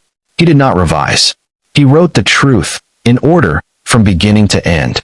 He wrote about the night he left Philadelphia. He wrote about the specific conversation with Clara in the apartment on Spring Garden Street where they had spent most of their 4 years together, when she had looked at him and said she knew he believed it, that he would come back, that it was temporary, and he had left anyway and had known, within 3 months, that he was never going back. He wrote about what he had told himself in the weeks and months and years after that decision, the words he had used to reframe the choice in terms he could live inside. He wrote about all of the words. He wrote about how articulate cowardice tends to be, how it finds the most reasonable, the most defensible, the most structurally sound language available to describe something that is, at its core, simply a failure of character. He wrote about how he had used every advantage his intelligence gave him to avoid seeing the decision clearly for years, and about the moment, 1989, Eleanor's discovery, Arthur's vault, when the avoidance had been formalized into something permanent, and the choice had become a structure, and the structure had become his life. He wrote about Clara. He wrote about her the way men write about people they loved completely when they no longer have any reason to manage the truth of that love. He wrote that she was the most complete human being he had ever encountered. Not the most brilliant, not the most accomplished, though she was both, but the most complete, in the sense of someone whose inner life and outer life were in genuine correspondence with each other. He wrote that she did not perform her goodness, which was the thing about her he had found most startling and most difficult to be around, because it had shown him, by contrast, exactly how much of himself he was performing. He wrote that he had loved her without condition at 23 and that this had been the only time in his life he had loved anything or anyone that way, and that he had spent 50 years building things in the absence of that quality of love and none of them. Not the buildings, or the company, or the civic reputation, or the family name on the hospital wing, had been a satisfactory substitute. He wrote that she deserved every honor he was too afraid to give her while she was alive. He wrote about watching Nadia from a distance. He was direct about it. He did not try to soften the description or frame the surveillance as an act of care, because he was writing for a woman who deserved the truth rather than a comfortable version of it, and he knew the difference.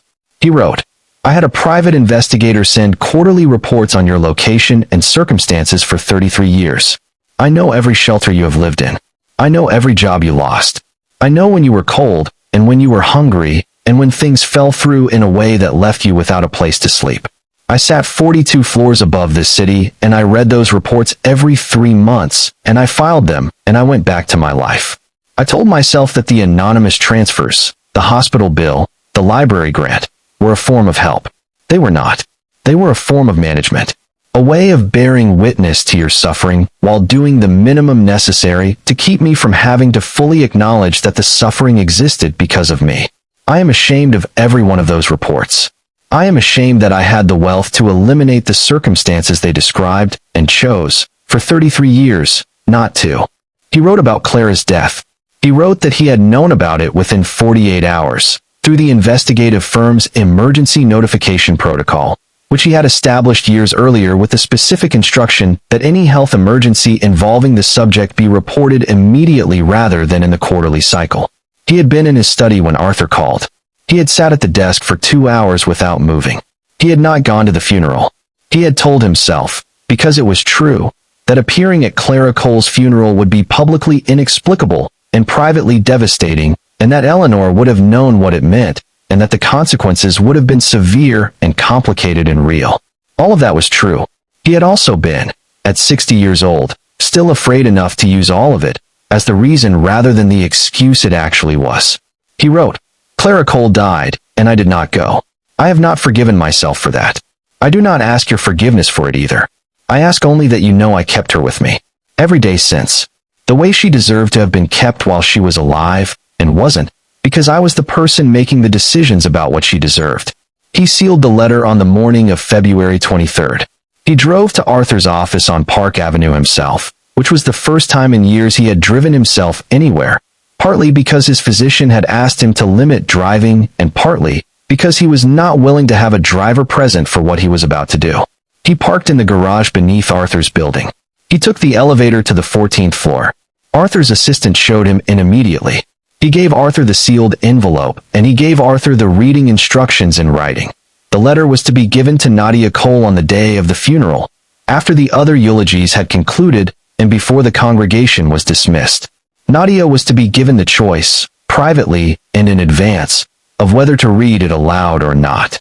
If she chose not to, it would be given to her privately, and the reading requirement of the will would be deemed fulfilled. He told Arthur, "I believe she will read it." Arthur had looked at the envelope and then at Edward, and said, "I believe so too." Edward had nodded. He had said, "Make sure she knows she has the choice." And then he had gone back to his car, and driven to the penthouse, and gone up to the study, and sat with his fountain pen in his hands for a long time. The meeting with Marcus on March 8th had been called by Edward. He asked Marcus to come to the penthouse at 3 in the afternoon. Marcus arrived exactly on time, which was his habit. They sat in the study, across the desk from each other, which was the geography of every serious conversation they had ever had, and Edward told his son, as plainly as he knew how, that he loved him. He said it first, before anything else, because he wanted it to be the first thing Marcus heard. Then he told him that he had also failed him, in ways that Marcus might not fully understand until he had had more time to think about what Edward was about to say, but that he wanted to name nevertheless. He had built a company, and called it love. He had provided, and called it presence. He had expected performance, and called it care. He told Marcus, "The best of what I built was built for you, and for Diana. The worst of how I built it was done at a cost to other people that you and I are only now beginning to fully see." He told Marcus he was going to do the right thing. Marcus said, "Father, don't do this." Edward said, "I have to." They did not speak again. He called Diana on March 10th, a Sunday evening. Diana was at home in Connecticut with her husband, grading papers from the political science seminar she co-taught at Yale 3 days a week. She picked up on the first ring. They talked for 31 minutes, which was longer than their usual calls. Edward told her he loved her, which was not unusual, and that she had always been the clearest thing in his life, which was unusual, and which made Diana go quiet for a moment before she answered. He told her something important was going to happen at the funeral, and that he needed her to be present, and to remain present, regardless of what occurred. She asked if he was scared. He was quiet for a moment.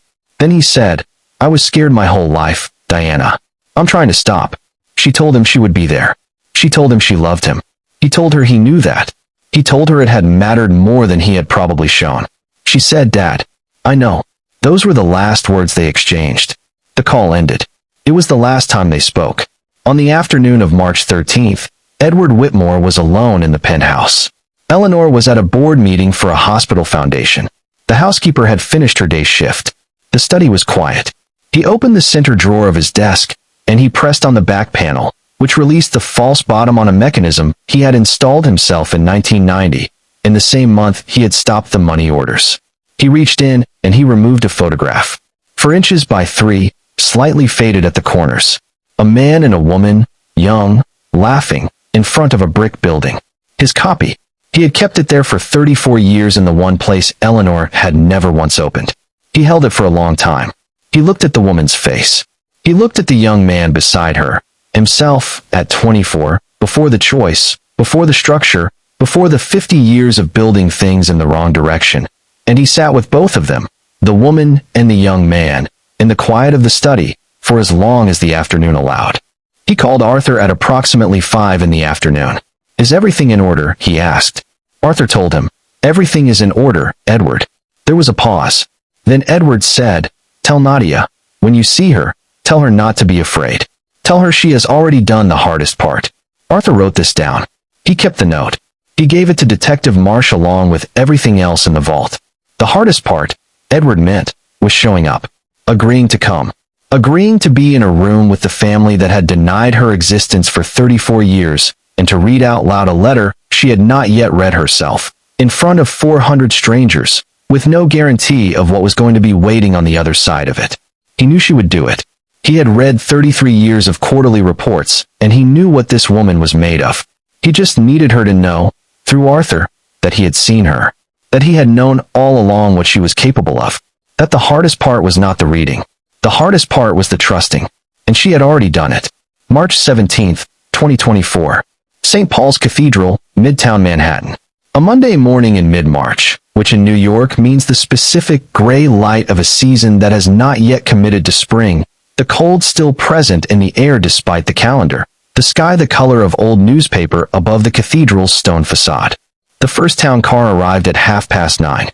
By 9:45 there were 11 of them in a line along the block, each one adding to an arrangement that the photographers behind the barriers across the street were documenting with the kind of steady, businesslike attention reserved for events where the guest list alone constitutes a story.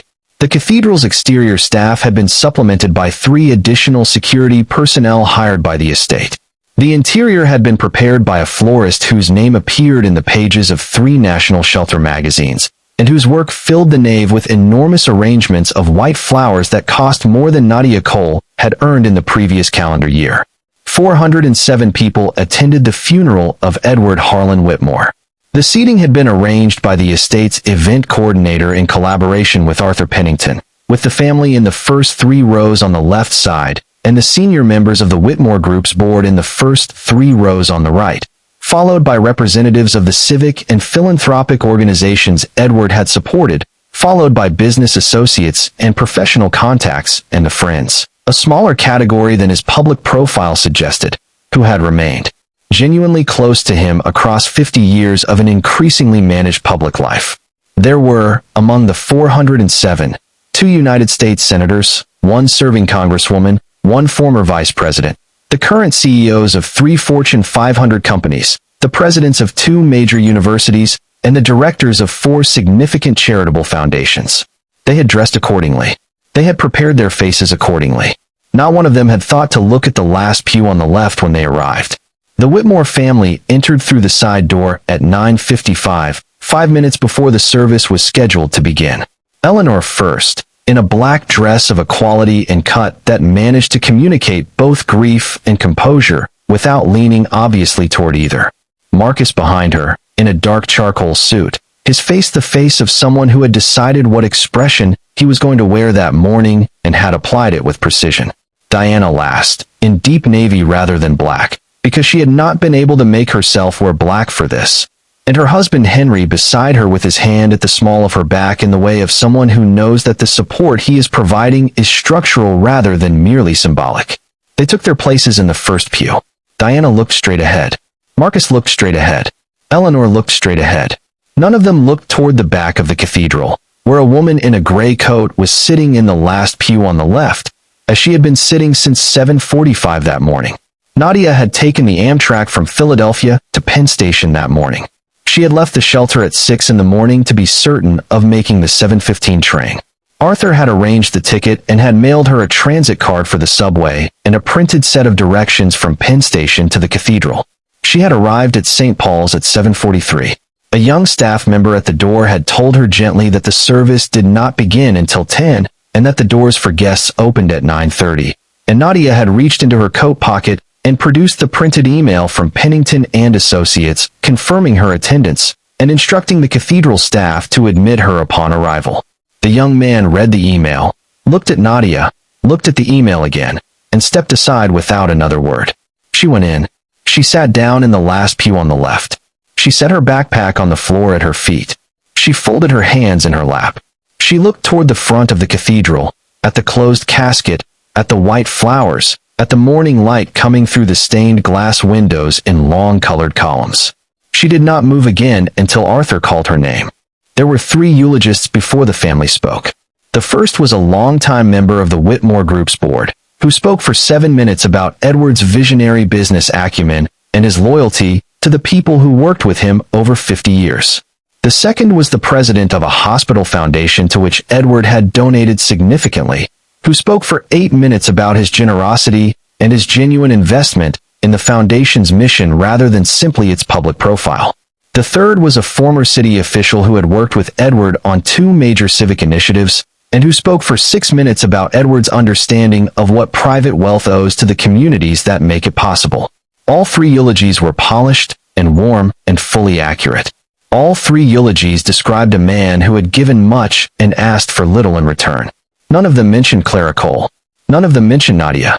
None of them came within 20 miles of the private vault on Park Avenue, or the quarterly reports, or the fountain pen letter sitting in Nadia's coat pocket, 300 feet from where they stood.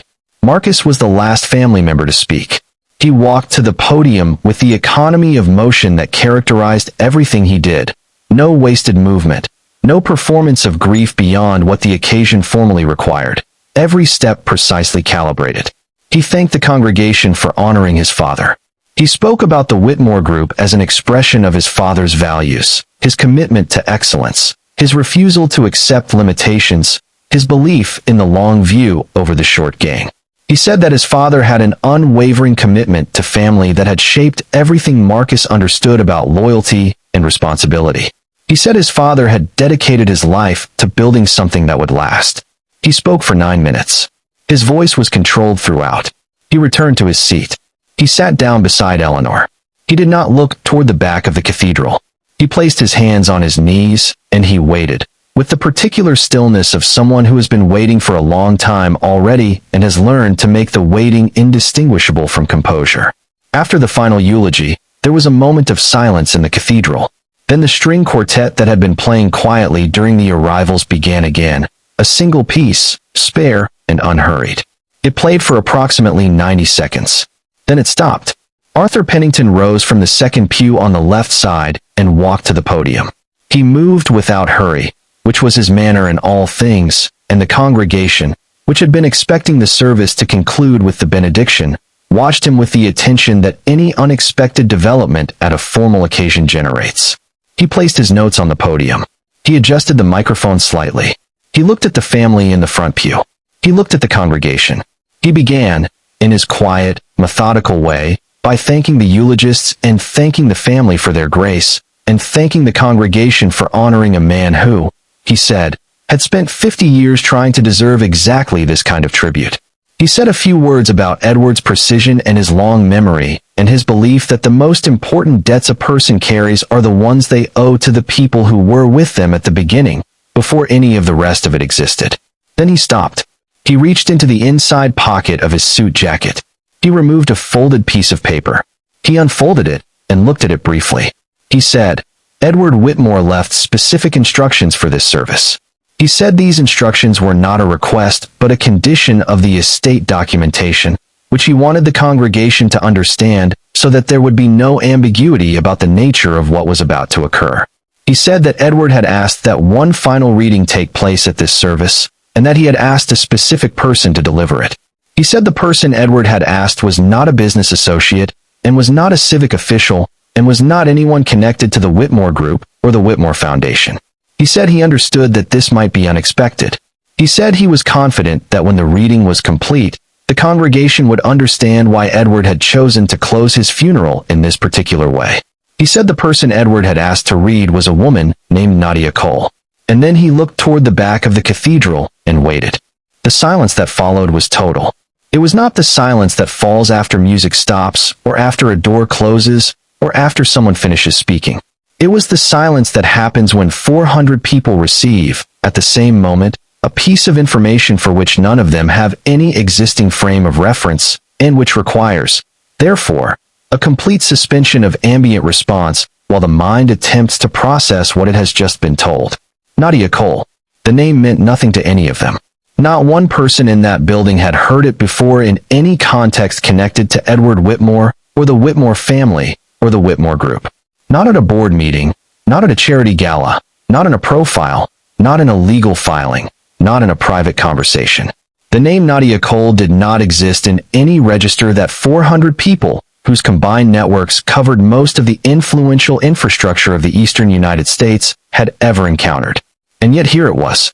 From Arthur Pennington, who had served Edward Whitmore for 30 years, and who chose his words with the care of someone who understood their weight. And the silence held. For 3 full seconds. And then, from the last pew on the left, a woman in a gray coat stood up. She stood up without hesitation. She did not look at anyone. She did not scan the room, or check faces, or seek any reassurance. In the expressions of the 400 people all simultaneously turning to find her, she reached down and picked up her backpack. She settled it on one shoulder. She stepped into the center aisle of the cathedral, and she walked, slowly, without rush. The sound of her footsteps on the stone floor, quiet, steady, unhurried, was the only sound in the building. Eleanor Whitmore, in the front pew, did not turn around. Her jaw set once, almost imperceptibly, and then she was still again. Marcus turned and watched, from the front pew across the aisle, with the expression he had decided on that morning, which revealed nothing. Diana turned and watched, and her face was different, open in a way that the Whitmore family's faces tended not to be in public, and as she watched Nadia walk the full length of that aisle, she felt something she would spend weeks trying to name. She recognized something. In the steadiness, in the set of the shoulders, in the particular quality of the stillness. She reached the front of the cathedral, and Arthur Pennington stepped aside. He gave her a single, quiet nod as he moved, the nod of a man who has been carrying something heavy for a very long time and is relieved, finally, to be putting it down in the hands of the person it was always meant for. Nadia set her backpack on the floor beside the podium. She adjusted the microphone with both hands, carefully, the way she adjusted things she needed to work correctly. She looked out at the congregation for a moment. She did not look at the family in the front pew. She looked at the full room, the 400 faces, the chandeliers, the stained glass sending colored light across the stone floor, in the way of someone taking stock of where they are and what is required of them. Arthur had told her, in the 15-minute private meeting they had had before the service began, in a small room off the side entrance, that she did not have to read it aloud, that Edward had wanted her to have the choice. She had listened, and then she had said, quietly, "I know," and she had taken the envelope. She reached into the inside pocket of her gray coat, and she removed the envelope. Plain white. No letterhead. Her name written on the front in fountain pen, in handwriting that was old-fashioned and deliberate, and had been maintained through 50 years of daily practice. She opened the envelope. She removed the pages inside, 11 of them, written front and back in the same deliberate hand, the ink slightly darker in places where Edward had pressed harder, which was usually in the places where the sentence cost him the most to finish. She held them in both hands. Arthur Pennington, standing to the side of the podium, later said that what he noticed most about that moment was the steadiness of her hands. He had expected, he would not have blamed her, for them to tremble. They did not. They were completely still. He thought about that steadiness later, many times. He thought about what it costs a person to become that steady, and what kind of life produces it, and whether Edward had understood, in whatever incomplete way a man watching from a distance can understand, what he was looking at. She began to read. The voice that came through the microphone was calm and measured and did not perform the emotion of the words. It simply carried them, the way a river carries what is placed in it, without adding to or subtracting from the weight. The first words Edward had written were these: "My name is Edward Harlan Whitmore, and I was born poor and I died rich, and I spent everything in between learning that those are the two least important facts about a man. What matters is what he chose. And what I chose, in the spring of 1973, in a Philadelphia apartment, when a woman asked me to stay, was wrong. I have known it was wrong every single day since that day, without exception, without comfort, without the relief that people sometimes find in the argument that their circumstances made the thing they did inevitable. My circumstances did not make it inevitable. I made it. I chose it. And the woman who paid for that choice, the woman you know as Clara Cole, your mother, Nadia, she deserved every good thing this life had to offer, and instead what I gave her was my absence, which was the most expensive thing I had to give." Edward wrote about what he had seen in Clara Cole the first time he encountered her. He wrote about the school hallway and the 30 crayon drawings and the expression on Clara's face as she looked at them. And he wrote that he had understood in that moment something about the difference between people who move through the world performing the things they value and people who simply, genuinely, without any audience for it, live by them. He wrote that Clara was the second kind of person and that he had spent his entire adult life surrounded by the first kind, including himself, and that the encounter with someone genuinely without performance had been the most disorienting and most clarifying experience of his young life.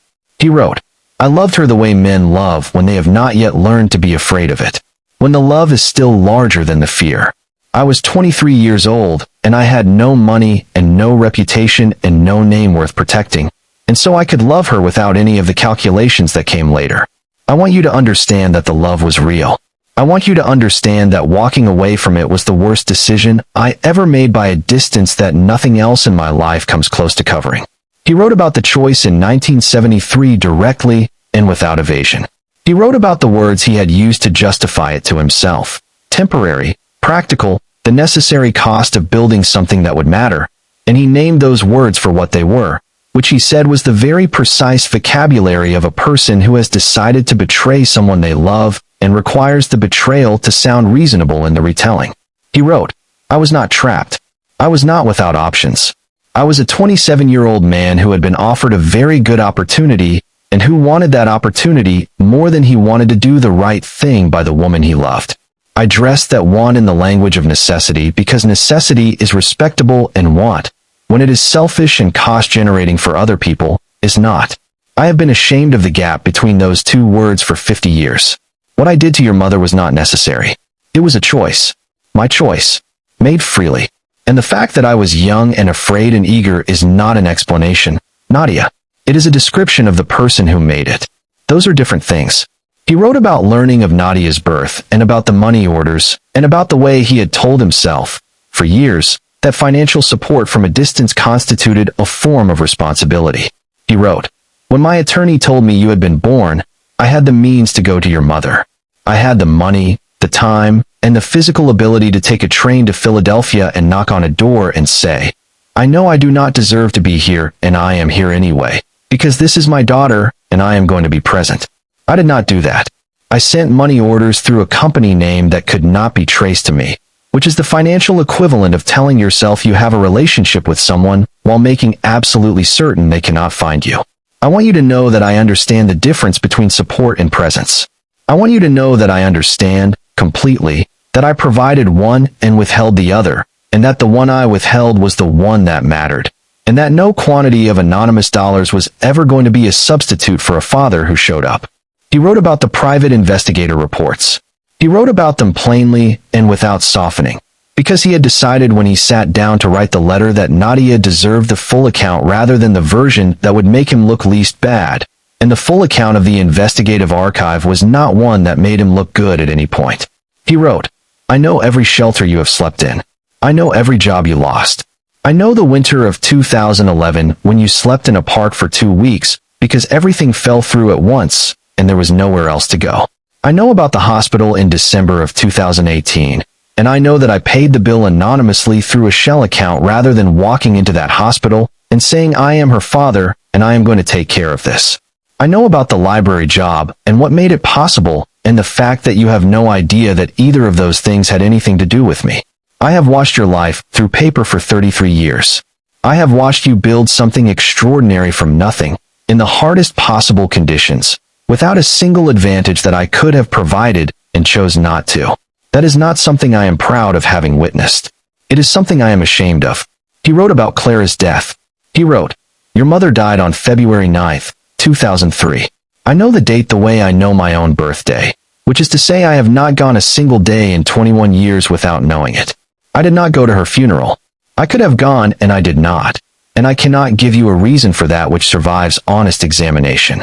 I sat in my study the evening I found out, and I did not eat, and I did not work, and I did not call anyone. I sat with her, in the only way available to a man who has spent 30 years making himself unavailable for everything else. I have carried her every day since, not as a comfort, but as a debt, the kind of debt that does not reduce with time and cannot be discharged by anything except the thing that." The letter's final passage was brief. He wrote, "Your mother taught first graders to read.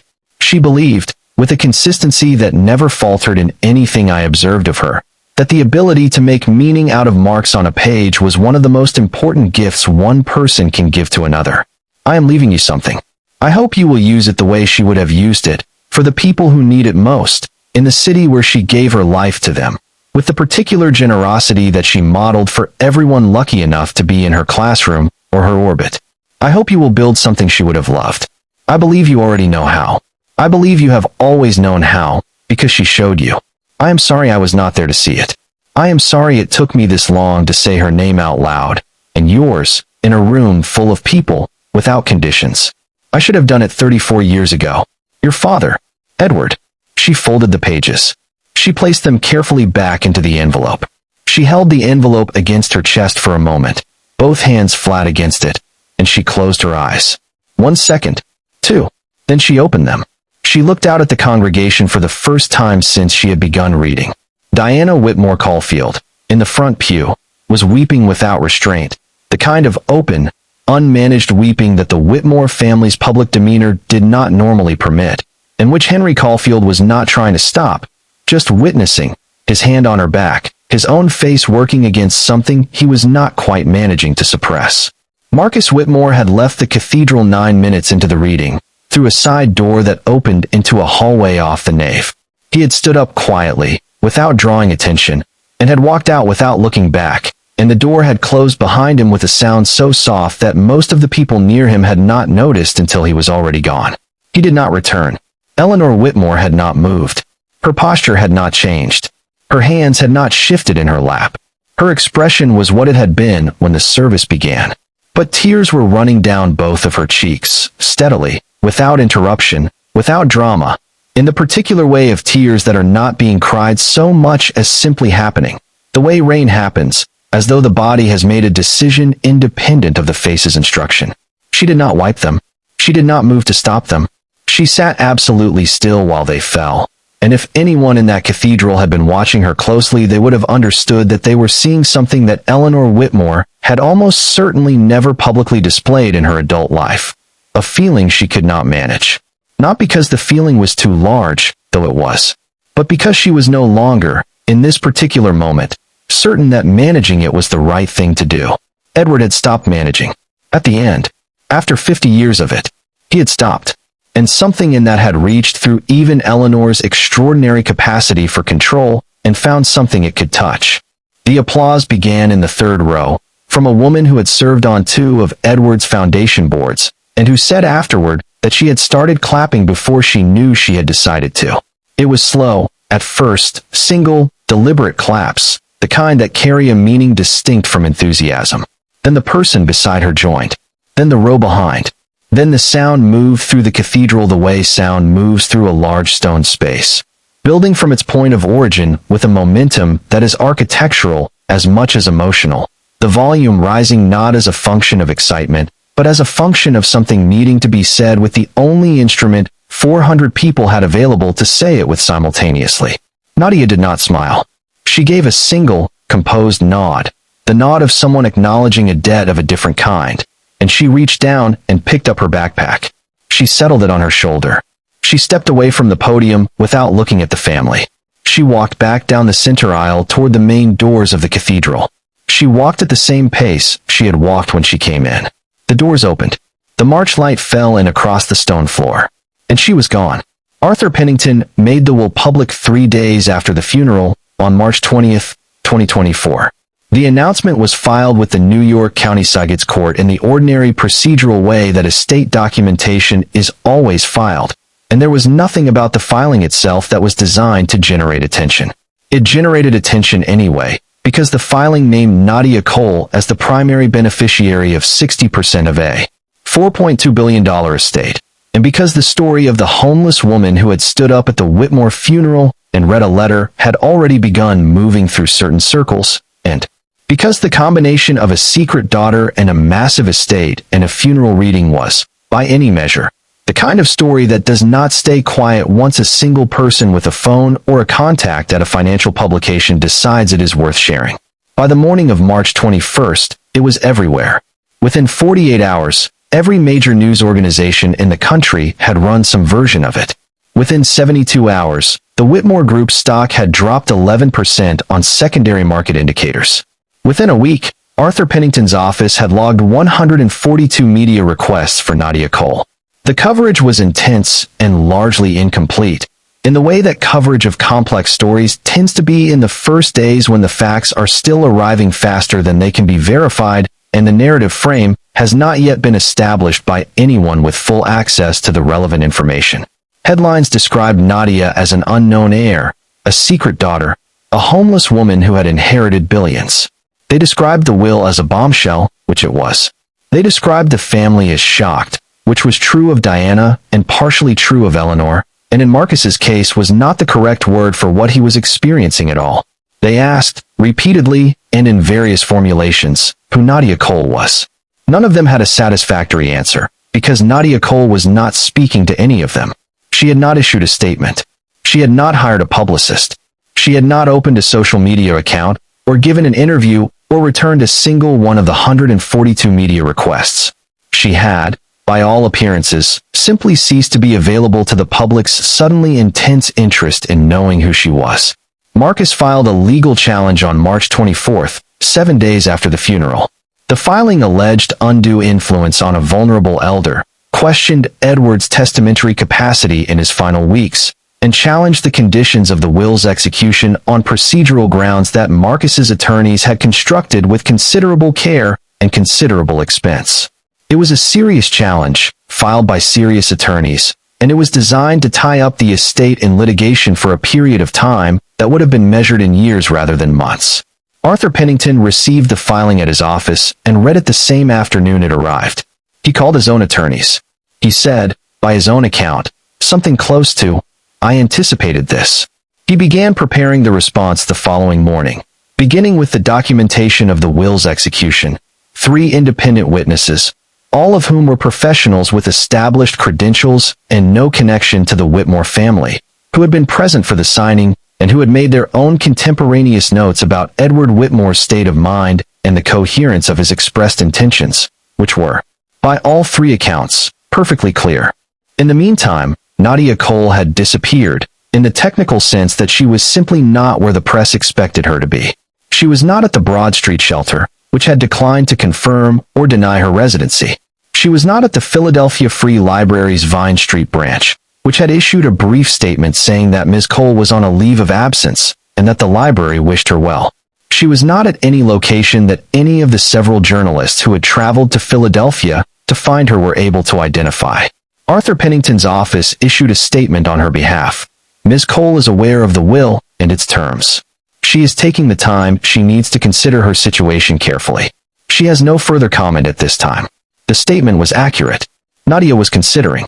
She had been considering since the morning of March 18th, the day after the funeral, when she had sat in the Amtrak quiet car on the way back to Philadelphia with her backpack in her lap and the empty envelope in her coat pocket, and had begun, quietly and systematically, to think through exactly what she was going to do. Marcus's legal challenge began running into structural problems almost immediately, because the will Arthur had prepared was, in legal terms, nearly impregnable. The witnesses were unimpeachable. The execution process had been documented with the thoroughness of someone who had fully anticipated a challenge and had built the documentation to survive one. Edward's capacity at the time of signing was supported by contemporaneous medical notes from his cardiologist, who had seen him 2 days before the signing and had recorded no cognitive impairment of any kind. The undue influence argument required the challenging party to demonstrate that Arthur Pennington had manipulated a vulnerable client, which required characterizing a 30-year professional relationship in terms that the available evidence did not support and which Arthur's legal team was prepared to dismantle point by point with. 30 years of correspondence. The procedural challenges were addressed in Arthur's initial response filing, each one systematically and thoroughly. Marcus's attorneys filed a supplemental brief. Arthur's attorneys responded. The litigation appeared to be settling into the long, expensive rhythm that complex estate challenges tend to produce. And then, quietly and without announcement, something shifted the legal landscape entirely. In the first week of April, 6 weeks after the funeral, Detective Serena Marsh of the Philadelphia Police Department formally filed a request with the Manhattan Medical Examiner's Office for an exhumation order for the remains of Edward Harlan Whitmore. The request was not made public immediately. It did not appear in any press filing or court record for another 3 weeks, by which time the Seggett's court proceedings were well underway and Marcus's attorneys had begun depositing witnesses. When the exhumation request did become public, it landed in the middle of the estate litigation like a development that none of Marcus's attorneys had anticipated, and that created, suddenly, and with considerable force, a set of circumstances in which proceeding with the estate challenge required Marcus Whitmore to draw attention to himself in ways that his own attorneys immediately began advising him were not in his best interest. The litigation did not immediately stop, but it changed. The questions changed, and the people asking them changed. Arthur Pennington had called Detective Marsh before she called him. He had called her in the 3rd week of March, before the exhumation request had been filed, before Marcus's legal challenge had fully taken shape, before any of the press coverage had reached its peak. He had called because a man who maintains a private vault for 30 years full of documents that were always going to matter eventually does not wait to be asked when the moment comes. He told the detective's voicemail, in a message that she later said was one of the clearest and most organized communications she had ever received from a civilian in the course of an investigation.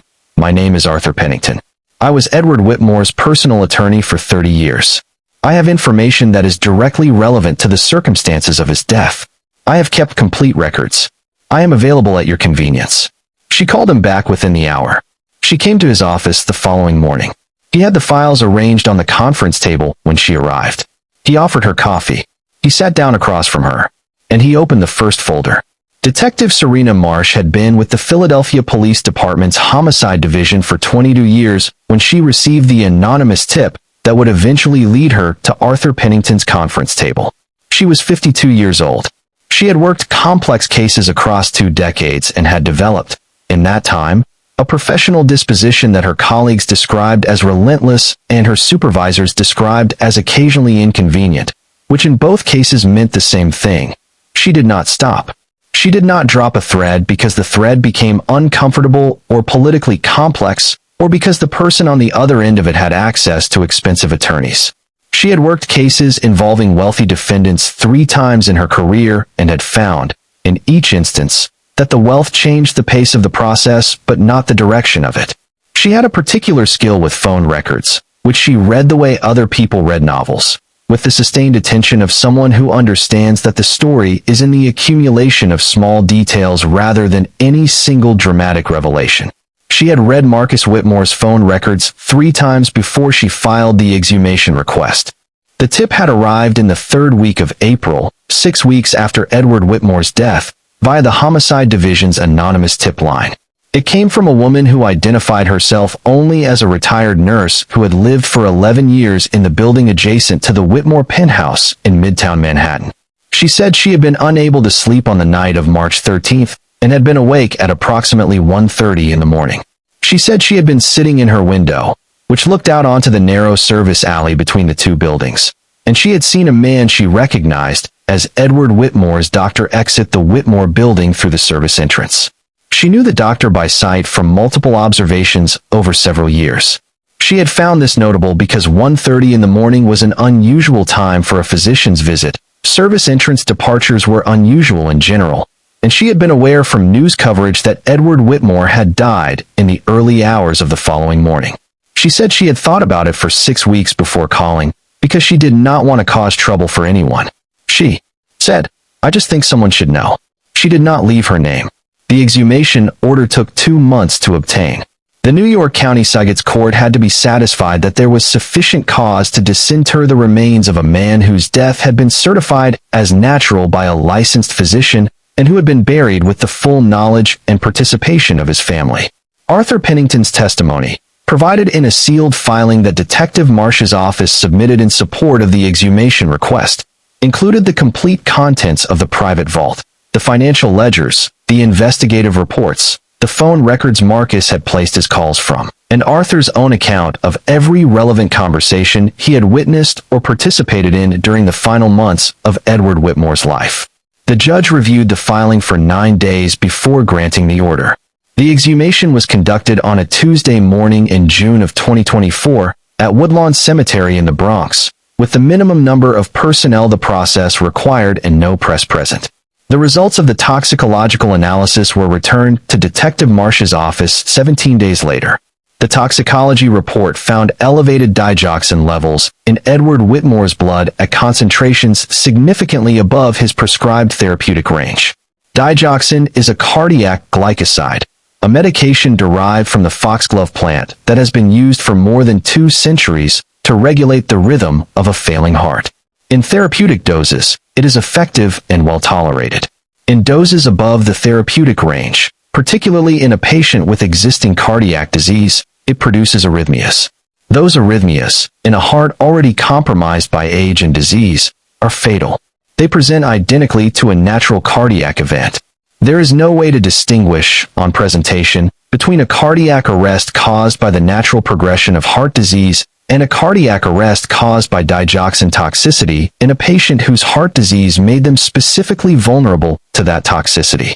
Without a toxicology screen, the distinction is impossible. Edward Whitmore's death had been certified as a natural cardiac arrest by his treating physician. No autopsy had been performed. No toxicology screen had been conducted. Until Detective Marsh filed her exhumation request, no one had looked. Detective Marsh brought Dr. Raymond Voss in for questioning in July of 2024. He arrived with 2 attorneys and answered questions with the careful precision of a man who had prepared for the conversation and who understood that every word he said was being recorded and weighed. He confirmed the March 12th visit to the Whitmore penthouse. He confirmed the medication adjustment. He confirmed the March 13th follow-up visit, which he described as routine. He confirmed that he had departed through the service entrance on the evening of March 13th, which he said was his practice when leaving late in the evening so as not to disturb the building's front door staff. When Detective Marsh presented his phone records, the March 12th call from Marcus, 18 minutes, and the March 13th call at 11:42 in the evening, 29 minutes. Dr. Voss said that the calls had concerned Marcus Whitmore's concerns about his father's comfort and quality of care during his final weeks. 47 minutes of conversation about comfort and care, Detective Marsh said, including a 29-minute call at 11:42 at night. Dr. Voss said yes. She looked at him for a moment without speaking. Then she wrote something in her notebook. The charges against Dr. Raymond Voss were filed in August of 2024. The charge was criminally negligent homicide, a charge that does not require the prosecution to prove intent, only that the defendant's conduct fell so far below the standard of care expected of a licensed physician that it constituted a criminal departure from professional responsibility. The digoxin levels found in Edward Whitmore's blood were documented in the charge as evidence that the medication adjustment made during Dr. Voss's March 13th visit had resulted in a dosage that, given Edward's documented cardiac condition and age, created a foreseeable risk of fatal arrhythmia. Dr. Voss's attorneys responded with a statement challenging both the toxicology methodology and the characterization of the medication adjustment. The case is ongoing. Marcus Whitmore was listed in the same filing as a person of interest in connection with the circumstances leading to the death. He has not been charged. His attorneys issued a statement saying that Marcus had no involvement in his father's medical care and that the suggestion to the contrary was both false and defamatory. The investigation is ongoing. Detective Marsh has not stopped. There is a question that this investigation is circling, and I want to name it clearly because I think it is important that you understand what is being asked and what is not being asked. The question is not whether Edward Whitmore was going to die. He was. His heart was failing. His physicians estimated months. The natural trajectory of his illness led to exactly the kind of cardiac event that killed him. The question is whether that trajectory was accelerated. Whether the man who signed a new will on March 11th, 2024, who had scheduled a meeting with his daughter for March 17, 2024, who had written 11 pages of handwritten confession to be read publicly at his funeral, whether that man was allowed to run out of time naturally, or whether someone who had a great deal to lose from the will and the meeting and the reading decided that time was a resource that could be managed. That is the question Detective Serena Marsh is working on. She has the phone records. She has the toxicology report. She has Arthur Pennington's vault. She has the retired nurse's account. She has not yet, as of the time this story is being told to you, arrived at a conclusion that a jury has heard. But she has not stopped. And she does not stop. 6 weeks after the funeral, on a Thursday morning in late April, Nadia Cole took the Amtrak from Philadelphia to New York. She had the same gray coat and the same backpack. The safety pin was still in the strap. She rode the quiet car and looked out the window at the New Jersey landscape scrolling past, and did not read and did not write in her notebook. She had been writing, in the weeks since the funeral, in a way that was different from how she had written before. Longer entries, more deliberate, the sentences more finished. She had been thinking. She had been sitting with the largest question anyone had ever placed in front of her, and she had been sitting with it the way she sat with all difficult things, which was without hurry and without the particular anxiety that comes from needing to arrive at the answer before you have fully inhabited the question. She had arrived at the answer 3 days before this Thursday. She She had called Arthur's office and made an appointment. She rode the quiet car to Penn Station. She took the subway to Park Avenue. She walked 2 blocks to Arthur's building. She took the elevator to the 14th floor. Arthur's assistant showed her in. She sat down across the conference table from Arthur Pennington, who had the estate documents arranged in front of him and who had brought her a cup of tea without asking, because she had had tea the first time she came to his office, and he was the kind of man who remembered things like that. She thanked him. She set her backpack on the chair beside her. She put her hands flat on the table. She told him she had made her decision. Arthur said, "Take your time." She said, "I've had 6 weeks." He nodded. He waited. She told him she did not want the money. She said it simply and without preamble, the way she said most things, directly, without performance, with the particular quality of a person whose word you understand immediately is going to hold. Arthur looked at her for a moment. He said, "Edward thought you might say that." She said, "What did he think about it?" Arthur picked up a note from the folder in front of him. It was a handwritten note in Edward's fountain pen, 2 sentences, dated February 23rd, the day he had brought the letter to Arthur's office. It said, "She may refuse the money. If she does, I would be prouder of her than anything I have ever built." What Nadia Cole wanted, what she had decided in the 6 weeks of sitting and writing and thinking, was a foundation. She told Arthur, "I want to establish a charitable foundation. I want it to be called the Clara Cole Foundation." She told him what she wanted it to do. Permanent supportive housing for women experiencing homelessness in Philadelphia, funded shelter operations across the city, and a literacy initiative.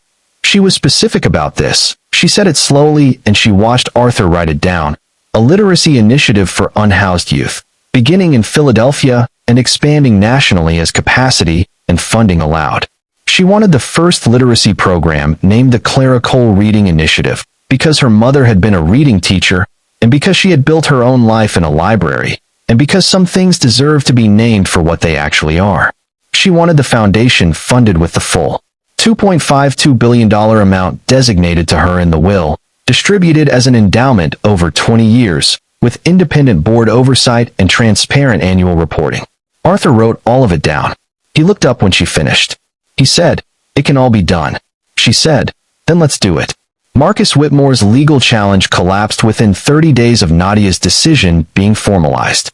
The challenge had been structured around contesting a personal inheritance, a bequest from a father to a daughter who stood to benefit directly and personally from the estate's value.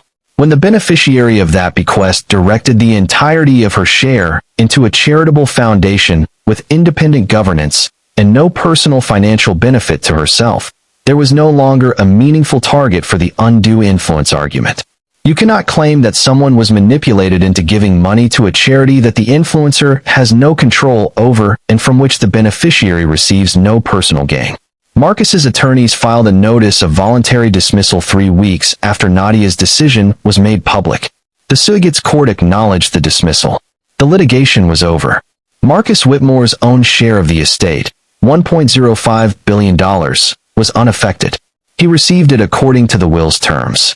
He has not made a public statement about any aspect of the story since the funeral. His legal challenge to the estate proceedings is no longer active. The criminal investigation is. Diana Whitmore Caulfield called Nadia Cole directly, 6 weeks after the funeral, on a Sunday evening in late April. She had gotten the number from Arthur, who had confirmed with Nadia in advance that she was willing to receive the call. Diana dialed. Nadia answered on the 3rd ring. There was a brief silence. The particular silence of 2 people who have never spoken and who are both aware of the full weight of why they are speaking now. Diana said, "I don't know where to start." Nadia said, "Wherever makes sense." Diana told her that she had not known. She said it plainly, without defensiveness. "I did not know you existed until that morning." She told Nadia that she had watched her walk down that aisle and had seen something in her face that reminded her of her father's face at its most composed, and that she had started to understand before she had the words for it. She told Nadia she was sorry for the whole of it, for her father's silence, for her family's complicity, for what Clara Cole had endured and what Nadia had grown up without. Nadia listened. Then she said, "Your father was sorry too, Diana." He found a way to say it. "That's enough for me." Before Nadia left Arthur's office on that Thursday in April, Arthur stopped her at the door. He said, "One more thing." He reached into the bottom drawer of the conference table, and he removed a second envelope, different from the first, smaller, plain, no letterhead, sealed. On the front, in Edward's fountain pen, were 4 words, "For Nadia, with love." Inside the envelope was a property deed. A single property. A brownstone building at a specific address on North Broad Street in Philadelphia. Arthur told her the address. Nadia looked at him. She did not speak immediately.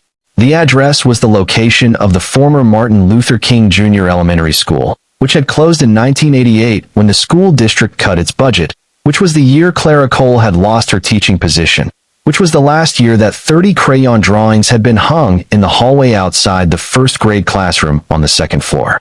Arthur told her the property was not part of the Whitmore estate. It had never been counted in the $4.2 billion valuation. It existed outside all of that, in a trust that had been established in 1990, in Clara Cole's name, with Nadia Cole listed as the successor beneficiary by name. Edward Whitmore had purchased the building in 1990. The school district had put it up for sale that year, following the budget reductions that had closed it in 1988. Edward had bought it at market value, through a real estate subsidiary that could not be traced to him, and had placed it immediately into a private trust. The trust named Clara Cole as the primary beneficiary, which meant that during Clara's lifetime the property was legally, clearly, and irrevocably hers, had she ever known about it, which she did not, because Edward had not found the courage to tell her, which is the way with Edward and the things that cost him most. After Clara's death in 2003, the trust succession clause transferred the beneficial interest to Nadia Cole, who was named explicitly by name, by date of birth, and by social security number, in a document prepared by Arthur Pennington in 1990 at Edward's instruction. The property had been maintained at Edward's expense for 34 years, the taxes paid, the structure kept sound, the interior held in a condition of respectful preservation. It had been waiting for 34 years, in Clara's name and then in Nadia's, in the city where Clara had given her life. The building is being renovated. The plans were filed with the city of Philadelphia in the fall of 2024 under the name of the Clara Cole Community Center. The design preserves the structure's original character while converting the interior into a library and learning hub for unhoused youth in the city, a place where children and young people experiencing homelessness can come during the day to read, to use computers, to receive tutoring, to participate in programming, and to be in a space that was built with the specific intention of communicating to them, through everything from its architecture to the books on its shelves, that what they have to say is worth saying, and that their minds are worth developing, and that the circumstances they are navigating are not a judgment on who they are or what they can become. The Clara Cole Reading Initiative will be housed there, staffed by educators and librarians hired specifically for the program, providing literacy instruction to children from kindergarten through 8th grade. It is the first program of its kind in the city. It will not be the last. Nadia has made sure of that in the Foundation's charter.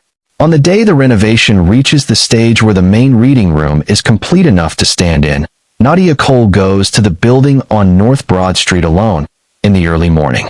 She stands in the center of the reading room, which is the largest space on the ground floor, where the light comes in through windows that face east and catch the morning in a way that fills the room with a quality of light that the architect described in her notes as exactly what she was trying to achieve: warm, clear, without shadow. Nadia stands in that light for a moment. Then she reaches into her backpack and she removes a photograph. 4 inches by 3, slightly faded at the corners. A man and a woman, young, laughing, in front of a brick building. She had carried it through every shelter and every hard winter and every lost job for 21 years. She places it on the wall of the reading room herself, in a simple frame, at the height where a child standing in front of it can see it clearly. On the small card mounted beside the frame, she writes 2 names: Clara Cole and Edward Whitmore. No other caption, no explanation, just the names, side by side. In the building they had both, in their completely different ways and for their completely different reasons, been connected to their entire lives. So here is what I want to leave you with. Not the legal proceedings. Those are ongoing and their resolution belongs to courts and juries and the methodical work of Detective Serena Marsh, who has not stopped and will not stop until she has what she needs to put the full truth in front of a room where it can be judged properly. Not the financial numbers, which are large enough to be abstract and which matter far less than what was done with them. What I want to leave you with is the question this story has been asking from the very first sentence. What do we owe the people we leave behind? Not in a will, not in a foundation, however well designed. What do we owe them while we are standing in front of them, with our voice and our presence and the full, unedited truth of what we feel and what we have done and what we are sorry for? Edward Whitmore built something worth $4.2 billion, and he left it to the daughter he had never spoken to, through a letter read in a cathedral he never walked into, at a funeral she attended alone, in a city 4 miles from where he had made the worst decision of his life. He got one thing right, at the very end. He refused to let the truth be buried with him. I keep thinking about whether that is enough. Clara Cole had a first-grade classroom once, on North Broad Street in Philadelphia. She had 30 children who she taught to read and to believe that their thoughts were worth having and their words were worth writing down. She lost that classroom in 1988 to a budget decision made by people who did not know her name. She spent 15 years trying to rebuild what she had lost, and she did it with a dignity that most people will not achieve in the most favorable circumstances imaginable, and she died with less than $200 and a daughter who had her eyes and her grace and her absolute refusal to be defeated by the things that should not have happened to her. And now her name is on a building. On the building, in fact, the one where she spent the best years of her professional life, where she hung 30 crayon drawings in a hallway in 1969, where a young man with a fountain pen walked by and stopped and looked and began, in that moment, the long and costly process of understanding what he had let go. Clara Cole has a building now. It is not enough, but it is something. And Nadia Cole, who carries her mother's grace and her own hard-won wisdom into everything she does, is making it into something her mother would have loved. Before we close, I want to hear from you. Drop a comment below and tell me what you think. Do you believe Marcus Whitmore intended for his father to run out of time before that will could fully take effect?